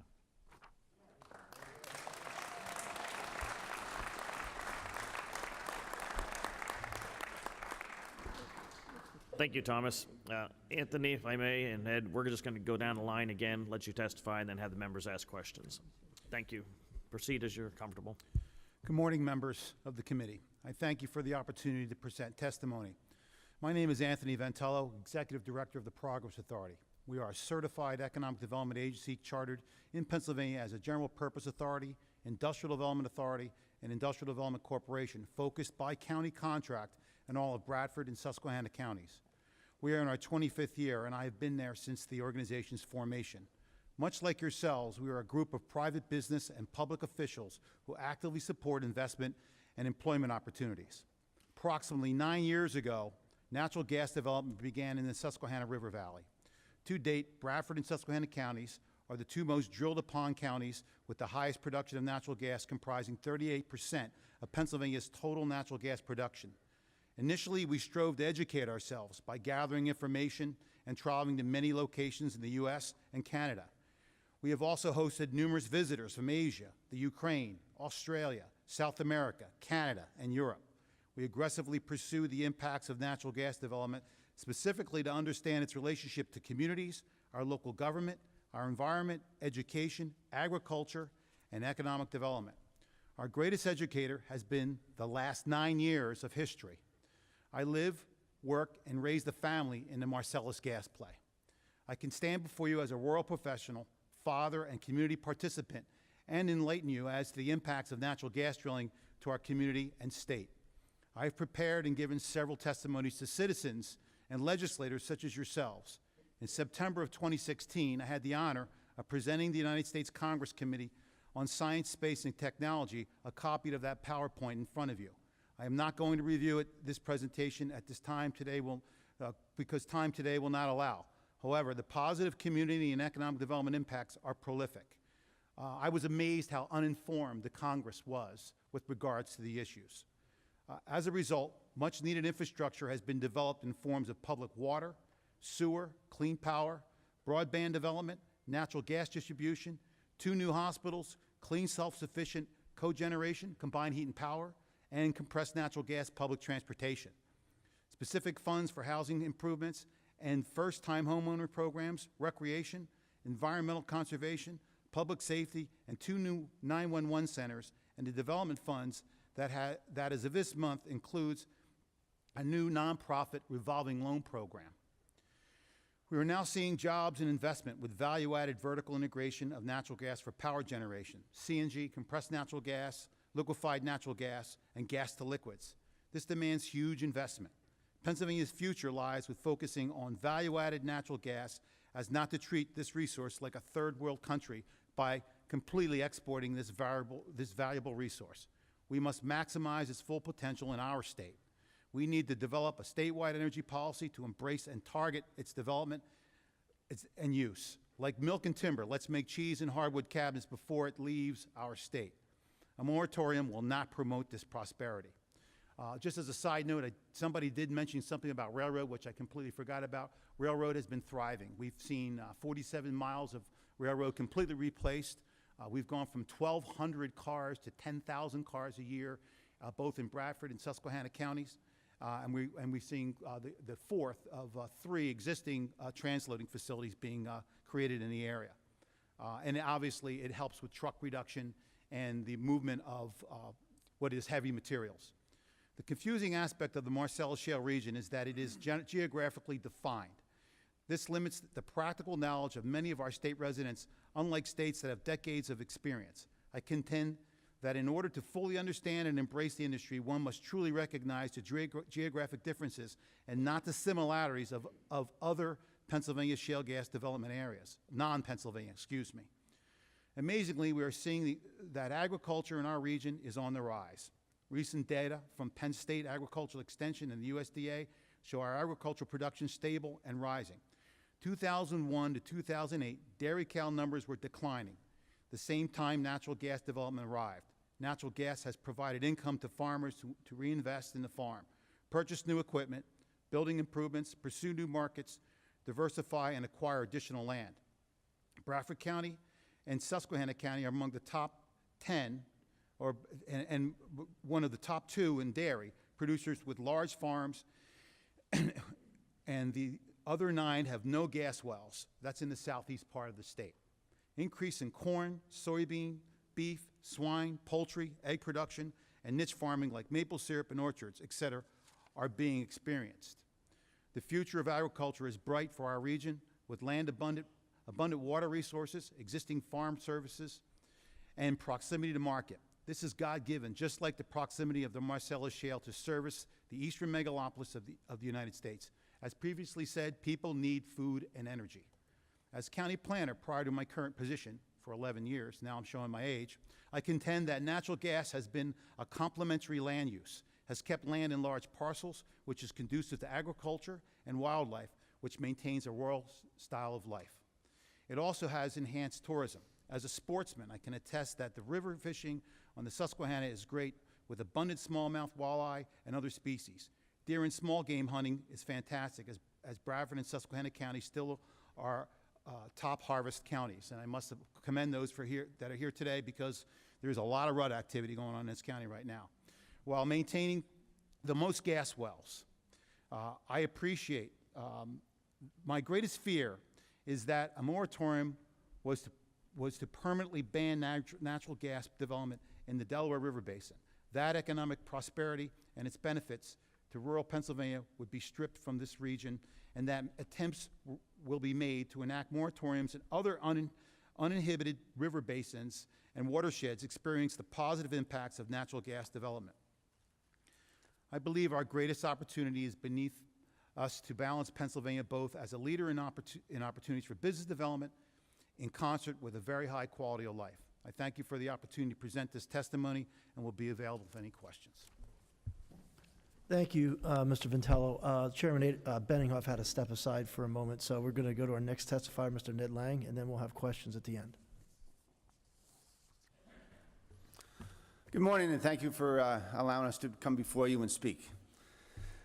I come before you today as president of the Upper Delaware River Basin Citizens Association, who represents the landowners in the Delaware River Basin, their rights, their lifestyle, heritage, and business interests, and as a vice president of the Pennsylvania Septic Management Association, whose membership touches everyone's life in the basin on PA soil, as we service, maintain, and treat the private, commercial, and municipal septic and wastewater produced throughout the Pennsylvania watershed of the Delaware River Basin. What has been a slow crawl by the Drbc of encroaching on the rights of landowners throughout the basin while quietly filling their coffers to the tune of $30 million in assets has suddenly taken on a velocity that is startling and consequently drawn the attention of everyone both within and outside the Delaware River Basin. I believe this is a direct result of the federal lawsuit that was brought against the Drbc by landowners in Pennsylvania whom finally have called out the Drbc concerning their purposeful stall tactics concerning well pads and fracking. Since 2011, the Drbc has been promising regulations concerning fracking, and now they want to ban fracking, which was their intent all along. While the Drbc has amassed tens of millions of dollars in assets on the backs of the hard-working taxpayers throughout the entire basin, they punish the landowners in the Upper Delaware River Basin by wrongfully taking their right to safely explore for natural gas in the states which allow it. The hypocrisy of the activity of the Drbc is astounding, because 3 of the 5 state delegates also sit on the Susquehanna River Basin Commission, which has allowed for the exploration of natural gas for over a decade, while the water quality in the Susquehanna River has consistently improved. This is evidenced by the 2013 SRBC Executive Director's report, which states the following. Based on analysis of SRBC's nutrient and sediment monitoring program, the health of the Susquehanna River Basin overall is improving. Why is it then that the same 3 delegates on the SRBC won't allow fracking on the Drbc? I will tell you why. Control is power, and the Drbc has built in their own funding source as a result of their interpretation of their charter. They're building some wastewater treatment plants, sums of $70,000 to $80,000 just to review expansion plans, and then which have already been approved by their host states' environmental regulatory agencies. Please understand that the Drbc is a rogue federal commission that is acting far outside their charter, and the regulations and requirements which they mandate are not derived from a democratic process, such as the state's environmental laws have been, which Pennsylvania's Constitution mandates. The Drbc answers to no one consistently. other than special interest groups, which is why they have transitioned into this bully who has no concern for anyone's state laws, regulations, or sovereignty. Things need to change and change now. And this panel, as well as other legislators and congressmen and women, both in Pennsylvania and across the river, need a huge thank you for recognizing the threat the DRBC represents and your intent on reversing the abduction of landowner rights and Pennsylvania sovereignty by the DRBC. Our organization, the UDRBC, has authored the following letter, which has recently been sent to every Pennsylvania state assembly person and state senator. We have also copied all congressmen and women and senators in New York and Pennsylvania whose districts include any part of the Delaware River Basin. And we are asking the Delaware River Basin the following questions. This was addressed to Executive Director Steve Tambini. And this was just sent by snail mail because we wanted to make a bigger impact because sending it by email I think was just too easy. So every one of you will have this letter in your inbox. Dear Mr. Tambini, the Upper Delaware River Basin Citizens Association is an association of landowners who have joined together to protect our rights, ensuring our economic viability and social culture for generations to come. It has come to our attention that the DRBC has begun billing commercial landowners for septic permits, which are already regulated by and under the purview of the Pennsylvania DEP or New York State DEC. We are requesting answers to our concerns regarding this. Where does the DRBC derive the authority to do this? What exactly is the DRC permitting? What is the standard or threshold for what is acceptable? What are the guidelines and from whence did they originate? How does the DRBC arrive at the amount billed to municipal, industrial, and commercial users who have speedies permits and are already billed for their speedies permits by their host states' environmental regulatory agencies? Does the DRBC have a formula or rate sheets for permits administered by the DRBC? If so, our organization would like a copy of those documents to review for possible comment. How much money is generated on a state-by-state basis as a result of the DRBC billings for the DRBC discharge permits? How does the DRBC budget revenues generated by these discharge permits or usage permits? How does the DRBC justify the redundancy and the double billing for this? Does the DRBC also charge entities for water usage in the basin? And we are actually anxiously awaiting your response in a timely manner. We all know at this point that taking the rights of landowners for safe natural gas exploration and extraction is just their first step in the abduction of landowner rights in the Delaware River Basin. If they are successful in their ban on natural gas exploration, then their intent is to oversee all forms of human activity within the basin. In fact, their court papers state this emphatically. The DRBC has stated that the construction of a well pad is a project. And they now have interpreted the language which refers to a project in their original charter as any human activity that has the potential to impact the water quality in the basin. Folks, we're in trouble. If they're allowed to get away with this, and it's not about the water quality, as they couldn't care less, unless it affects their bottom line and negatively impacts their hoard of money. I can prove this sad testimony on the true intent of the DRBC and the carelessness and neglect they have and continually show towards the quality of the drinking water which they are supposed to be protecting. So now I want to talk to you about the Old Barnes landfill. The Old Barnes landfill is a landfill that was started around late 1950s, early 1960, about a half a mile from the Delaware River in Berryville, New York. I have a good-sized environmental company, and in the late 90s, my company was asked to come in and assist in the closure of this landfill. This landfill, when I used to work for Kittatinny Canoes, I was up there every day with the garbage, and it was an old landfill. It had old cars and trucks and batteries and refrigerators and oil and you name it. Everything went in the landfill. It was the way it was back in the day. Mind you, this landfill is on a mountainside overlooking the Delaware, a half a mile from the Delaware River in Berryville, New York. So my company was brought in when Mr. Lugori, his firm bought this landfill, and then the DEC decided to shut it down. So his company was blessed, if you will, not so much, but they were charged with the responsibility of closing this landfill. So at the very bottom of the landfill, there was one road in, one road out. And it was very steep and very tough to get trucks in and out. And there were holding tanks. There were, I think, 20 or 30,000 gallons in holding tanks at the bottom of the hill. and you could only get one truck in and one truck out.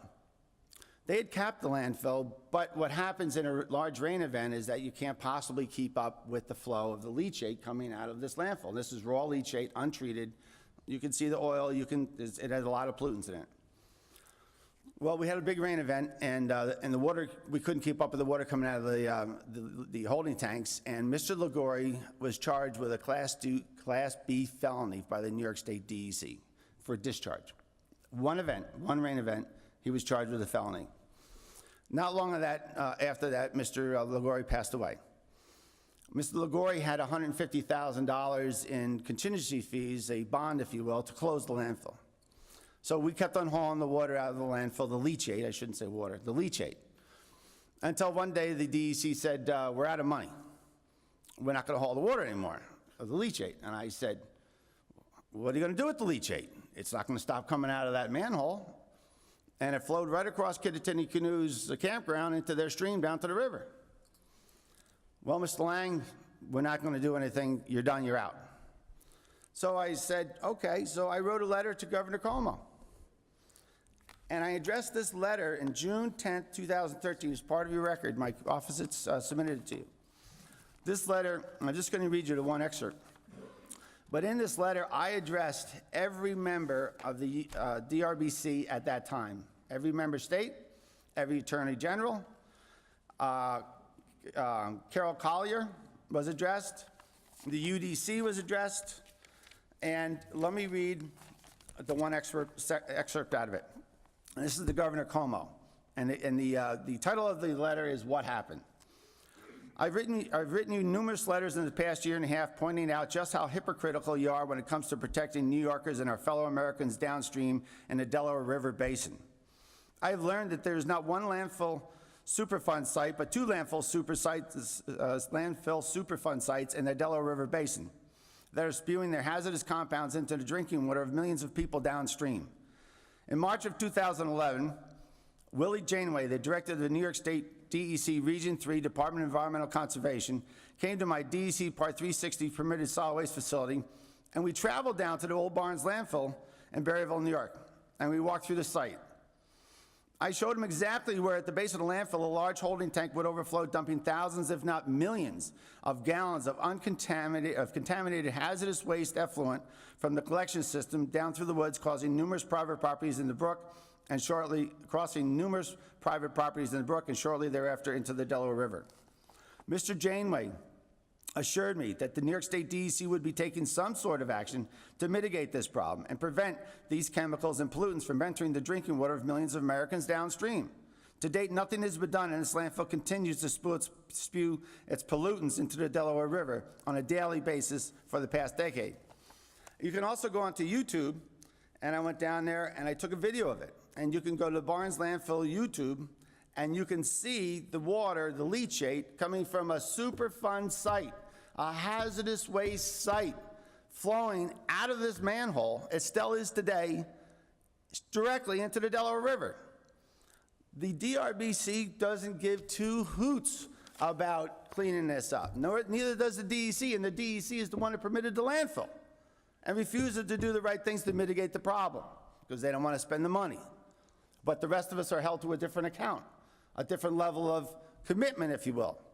God forbid one of us did this. Mr. Ligori got a Class B felony for one instance. It's still happening today. So I leave you with this thought.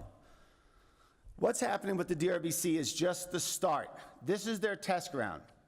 Mind you, there's 3 delegates, as almost everybody has said, on both of the SRBC and the DRBC board. This is about the taking of our rights. This is about the state's sovereignty, the state's laws. The state's laws were put forth by a democratic process. The DRBC does not operate like that. They operate under special interests, and they cave in and they cow down to who is giving them the most money, if you will. So if this is allowed to happen, and is so rightly this panel has picked up on, the next step that the DRBC is going to want to oversee is maybe farming. Whatever they assume or they contend is a damage or a threat to the water quality, and the DRBC will will be under their purview and be regulated by laws that the Democratic government has not put forth. And if you think that the SRBC is not looking at the same, or these environmentalists on the SRBC are not looking at the same thing, in Bucknell University, November 10th and 11th, they have the 8th or the 9th symposium on a tale of two rivers. And I read I was given that this morning, I read the symposium's agenda. And it's all about comparing the water quality in both watersheds. So that's this same thought process will probably, if it's allowed to persist, the SRBC may also ban fracking and also become another quasi-governmental agency overlooking and overreaching and usurping the powers of the state of Pennsylvania's people. You'll have half your state, your environmental laws, your development laws, your soil and water conservation laws, they'll be meaningless, meaningless. All I can say is thank God that you people in Pennsylvania, because I'm from New York, but that the people of Pennsylvania and your representatives are so strong and you're aware and you're pushing forward and you're making strides and you're pushing back, because without you, quite frankly, nobody else gives a damn. So I leave you with those thoughts, and I thank you very much for your time and your efforts and your interest in our problems.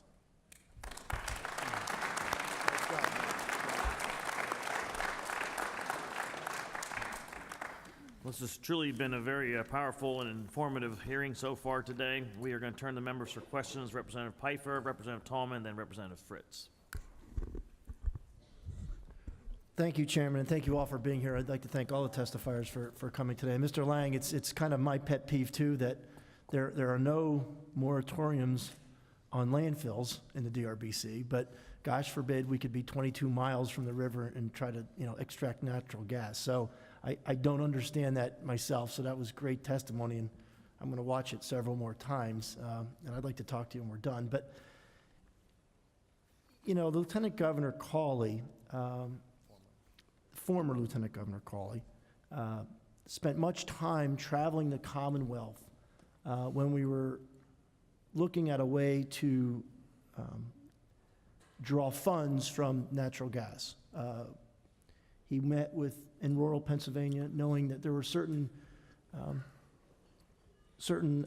growth areas where we would have to step up as a Commonwealth, and basically through his testimony and his research and through some of these type of town hall meetings like this, with planners and everyone involved, we developed what's called Act 13, or the impact fee.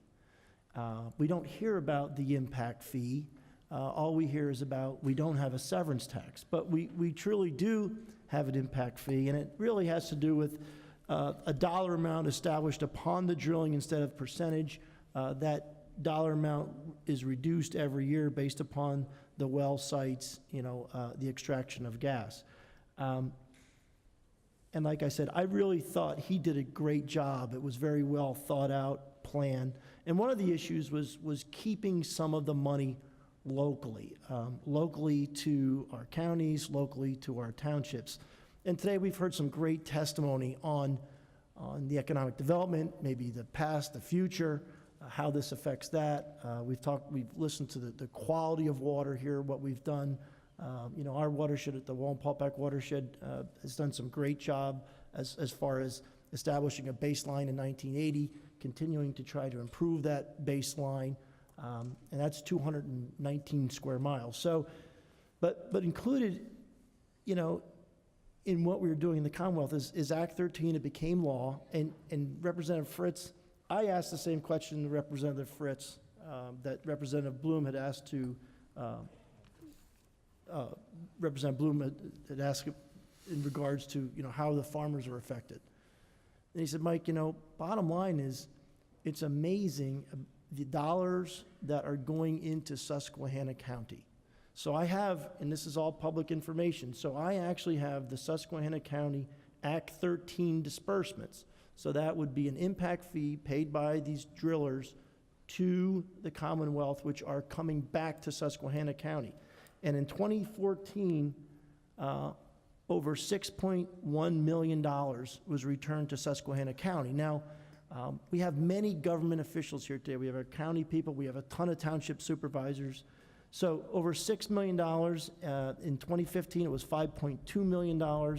In 2016, it was 4.8 because there's less drilling. But you're looking at the county of Wayne, we're talking a $30 million budget. $6 million would be a 20% reduction in the entire county's budget for 1 year. And this is recurring. So this is, it does fluctuate up and down, but the same amount of money also is shared by the townships. So on this printout here, you can go through Auburn Township receives in 2014, $851,000. Bridgewater Township, $525,000. Brooklyn Township, $460,000. Now I look in the audience today and I have a ton of township supervisors here. Our friends from Damascus Township are here. They've got over 90 miles of road. 90 miles of road, many are dirt and gravel, and we've helped them with liquid fuel dollars. We've helped them with dirt and gravel road programs. But I mean, an influx of money to our county and to our townships would be a gift. And, we're not talking about that, and I just wanted to get that on point, that we do have an impact fee in place. We are collecting this money. We are redistributing that money back to where the drilling takes place. And Wayne County is really, it's too bad, because our government officials that are here today, especially from the township level, could really use these funds to improve our way of life and quality of life. So I just wanted to point that out, Mr. Chairman. Thank you, Mr. Chairman. Thank you for the three of you being here. And I'm kind of going to make comments versus ask a question. So Representative Mao and I have been anti-Susquehanna River Basin Commission 6-7 years now. And so I have read the entire testimony when we adopted it in 1968. No, I may look like I was there then, but I wasn't. And Mr. Shepstone, the lack of sovereignty, our state sovereignty was subjugated with the Susquehanna River Pact. And so we're talking, and then Representative Fritz decided he wanted to get in on it with the Delaware River Basin Commission. I'm going to call you John. I agree with you, because he's always told me that, no, the Delaware River Basin's way worse than the Susquehanna River Basin. So we had 3 hearings throughout the state on the Susquehanna River Basin Commission. They were there. So what they have done with us here, you folks out there, is thumbed their noses at us. That is the height of arrogance on the part of the Delaware River Basin Commission. And all you folks out there, us up here, we're going to be working hand in hand, but we need your support. And Representative Fritz is going to need your support as we take on those 2 commissions, which I consider have taken away states' rights unbelievably.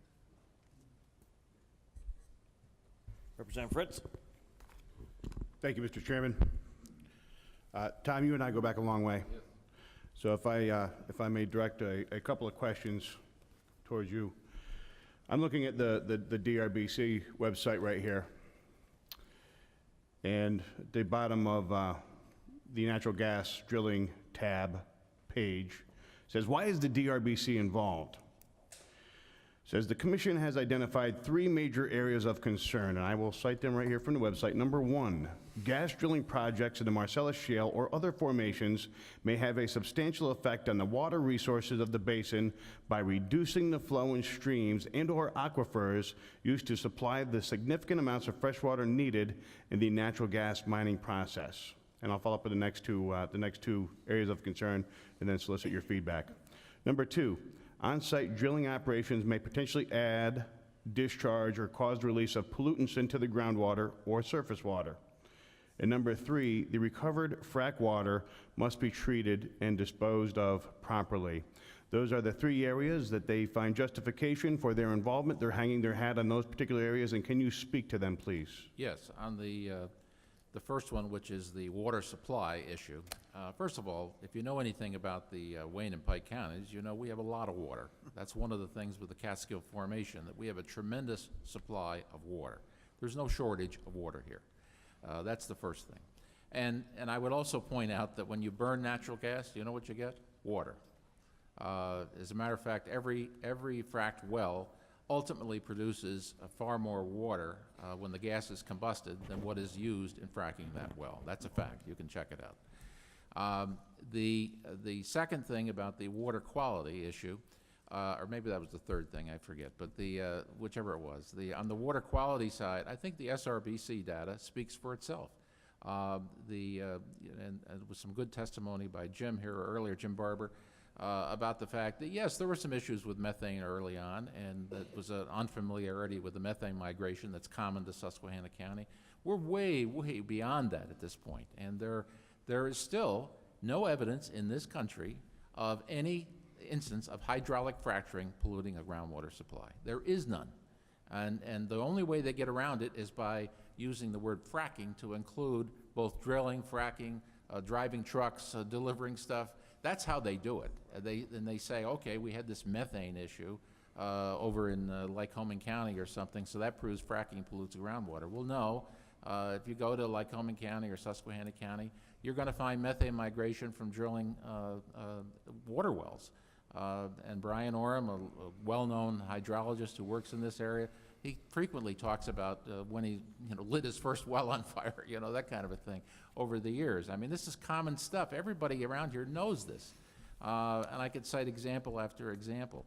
So there just is no validity. I forget what the third item was. The third is the recovered frack water must be treated and disposed of properly. Tony could speak to that probably better than I could. But the reality is that, fortunately, in the Northeast in particular, our companies are recycling everything. This is not an issue. Cabot Oil and Gas, which I'm very close to, and they have been, and of course they're the ones that everybody thought was the big problem. They turned out to be a leader at the end of the day.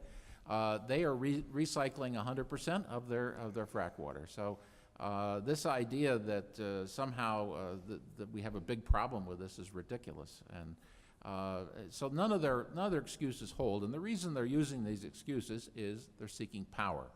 And they're seeking power to appease a very special interest. And by special interest, and I want to get this in, very special interests such as the William Penn Foundation, which is the Haas family, which made its money in chemicals, okay? They made their money in chemicals. And now they're spending, the third and fourth generation are spending their fortune that they didn't earn, that their parents earned, and their grandparents and great-grandparents. They're spending it just like the Heinz endowments, those two. They spend the money in funding Penn Future, who you've all heard about, Clean Air Council, who you've all heard about, and the Delaware Riverkeeper, who you've all heard about. They're three attack dog organizations. And they also fund State Impact PA, by the way, but that's another story.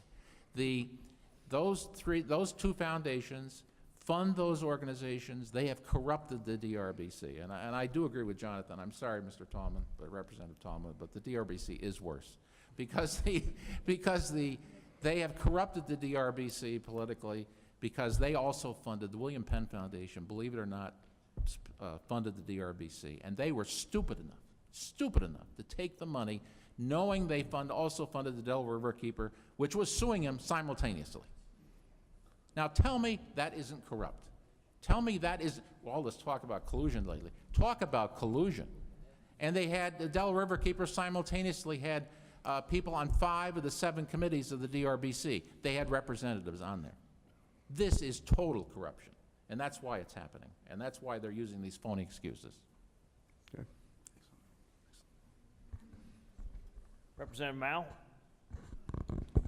Thank you, Mr. Chairman. One of the questions that I like to ask those that say how they're protecting our groundwater resources, whether it's in Susquehanna or whether it's now out here, how much water's below your feet? Yeah. How much water's down there? How much water's under this building? The bottom line is there is no science that can tell you that. So when they say they're trying to protect it so it doesn't run out, how do they know it's going to run out? They don't. So like you said, Tom, that's just an excuse.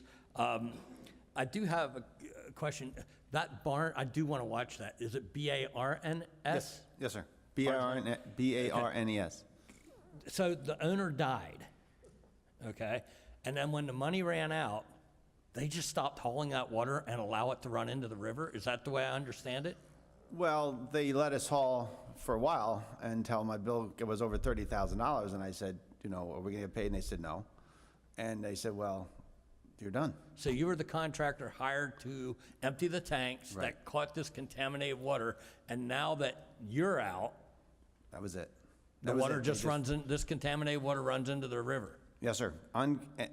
Unfiltered, Well, untreated. who do they arrest today? Huh. That's a good question. I had the head of the DEC, Region 3, Willie Janeway, down there. We walked it together, because at that point, this letter, there were some other issues that we had with the DEC and with my solid waste facility, so they were coming down hard on me because I was making noise. And so I beat him on those issues, and then we walked down there, and he said that they were gonna do something about it. They didn't even test the water. They never tested the water. They never tested that leachate from a Superfund site. And then they still don't know what the contaminants are coming out of that today. So with all the millions of dollars DRBC has collected from its property owners, municipal authorities and such, they haven't spent any money to take care of that? Not $1.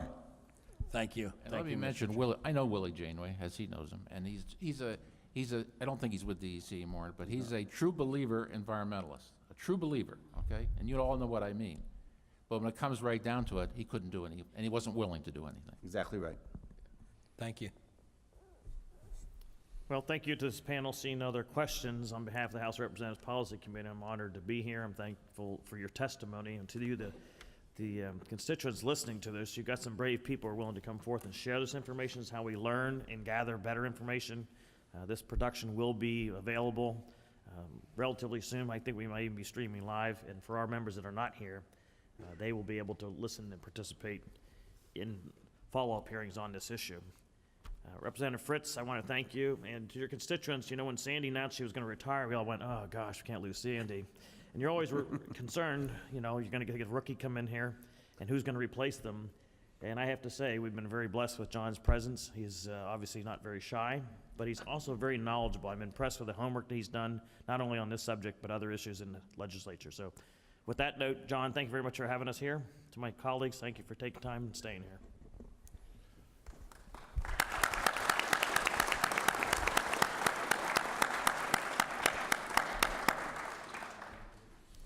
Thank you, Mr. Chairman, for those kind words. At the end of the day, I'm just trying to do right by my maker and my family and my constituents. So I hope that my actions are simply an extension of that. I'm going to offer up some closing commentary, if I may. In my hand, I hold a newspaper. It's the Scranton Times-Tribune, dated Thursday, September 21, where they cover Governor Wolf making some publicity visits, visiting Tunkhannock. And I'm going to quote the newspaper here. The governor said the community has done a great job reinventing itself, and y'all should be justly proud. He cited the Route 6 bypass completed 20 years ago, new sidewalks from 10 years ago, a vibrant community theater, and right here, folks, right here is the main part, and the influx of cash from Marcellus Gas. Unbelievable. It speaks to, friends, a very obvious double standard. Natural gas development is illustrated as being done safely in the Susquehanna River Basin, but it's gauged as too risky for the Delaware River Basin. Susquehanna River Basin landowners are able to realize the economic opportunity, the growth, family-sustaining jobs, ancillary business stimulation, royalty payments, sizable impact fee payments, and tax relief. Folks, tax relief that comes with the natural gas industry. DRBC landowners are being treated as second-class citizens and being wrongly deprived of their property rights in that same opportunity. Now, friends, I prescribe, and I'm probably not the only one up here that prescribes to this theory, that when warranted, government's role is to guide, steer, or perhaps restrict a given activity. But absent the soundest justification for doing so, permanently banning such an activity can have profound precedential, programmatic, and legal consequences. It is very well illustrated and very well known and very well documented that current method natural gas drilling has been occurring for over 10 years in Pennsylvania, with close to 10,000 wells elsewhere in the Commonwealth. It begs the question, how can it be done safely in other basins, but at the same time be considered as too risky for the Delaware River Basin? And again, that resonates that there is a very clear double standard. Friends, this is very much a property rights issue. Wayne County and Pike County residents are being deprived of their rights, along with economic opportunity and liberty. And I take very, very serious issue with that. And I'm so pleased to have all of you here today that share in that same frustration and disdain, and as well my colleagues seated up here with me. We are pushing back. Thank you for being part of that effort. Thank you for being part of that initiative. God bless each and every one of you.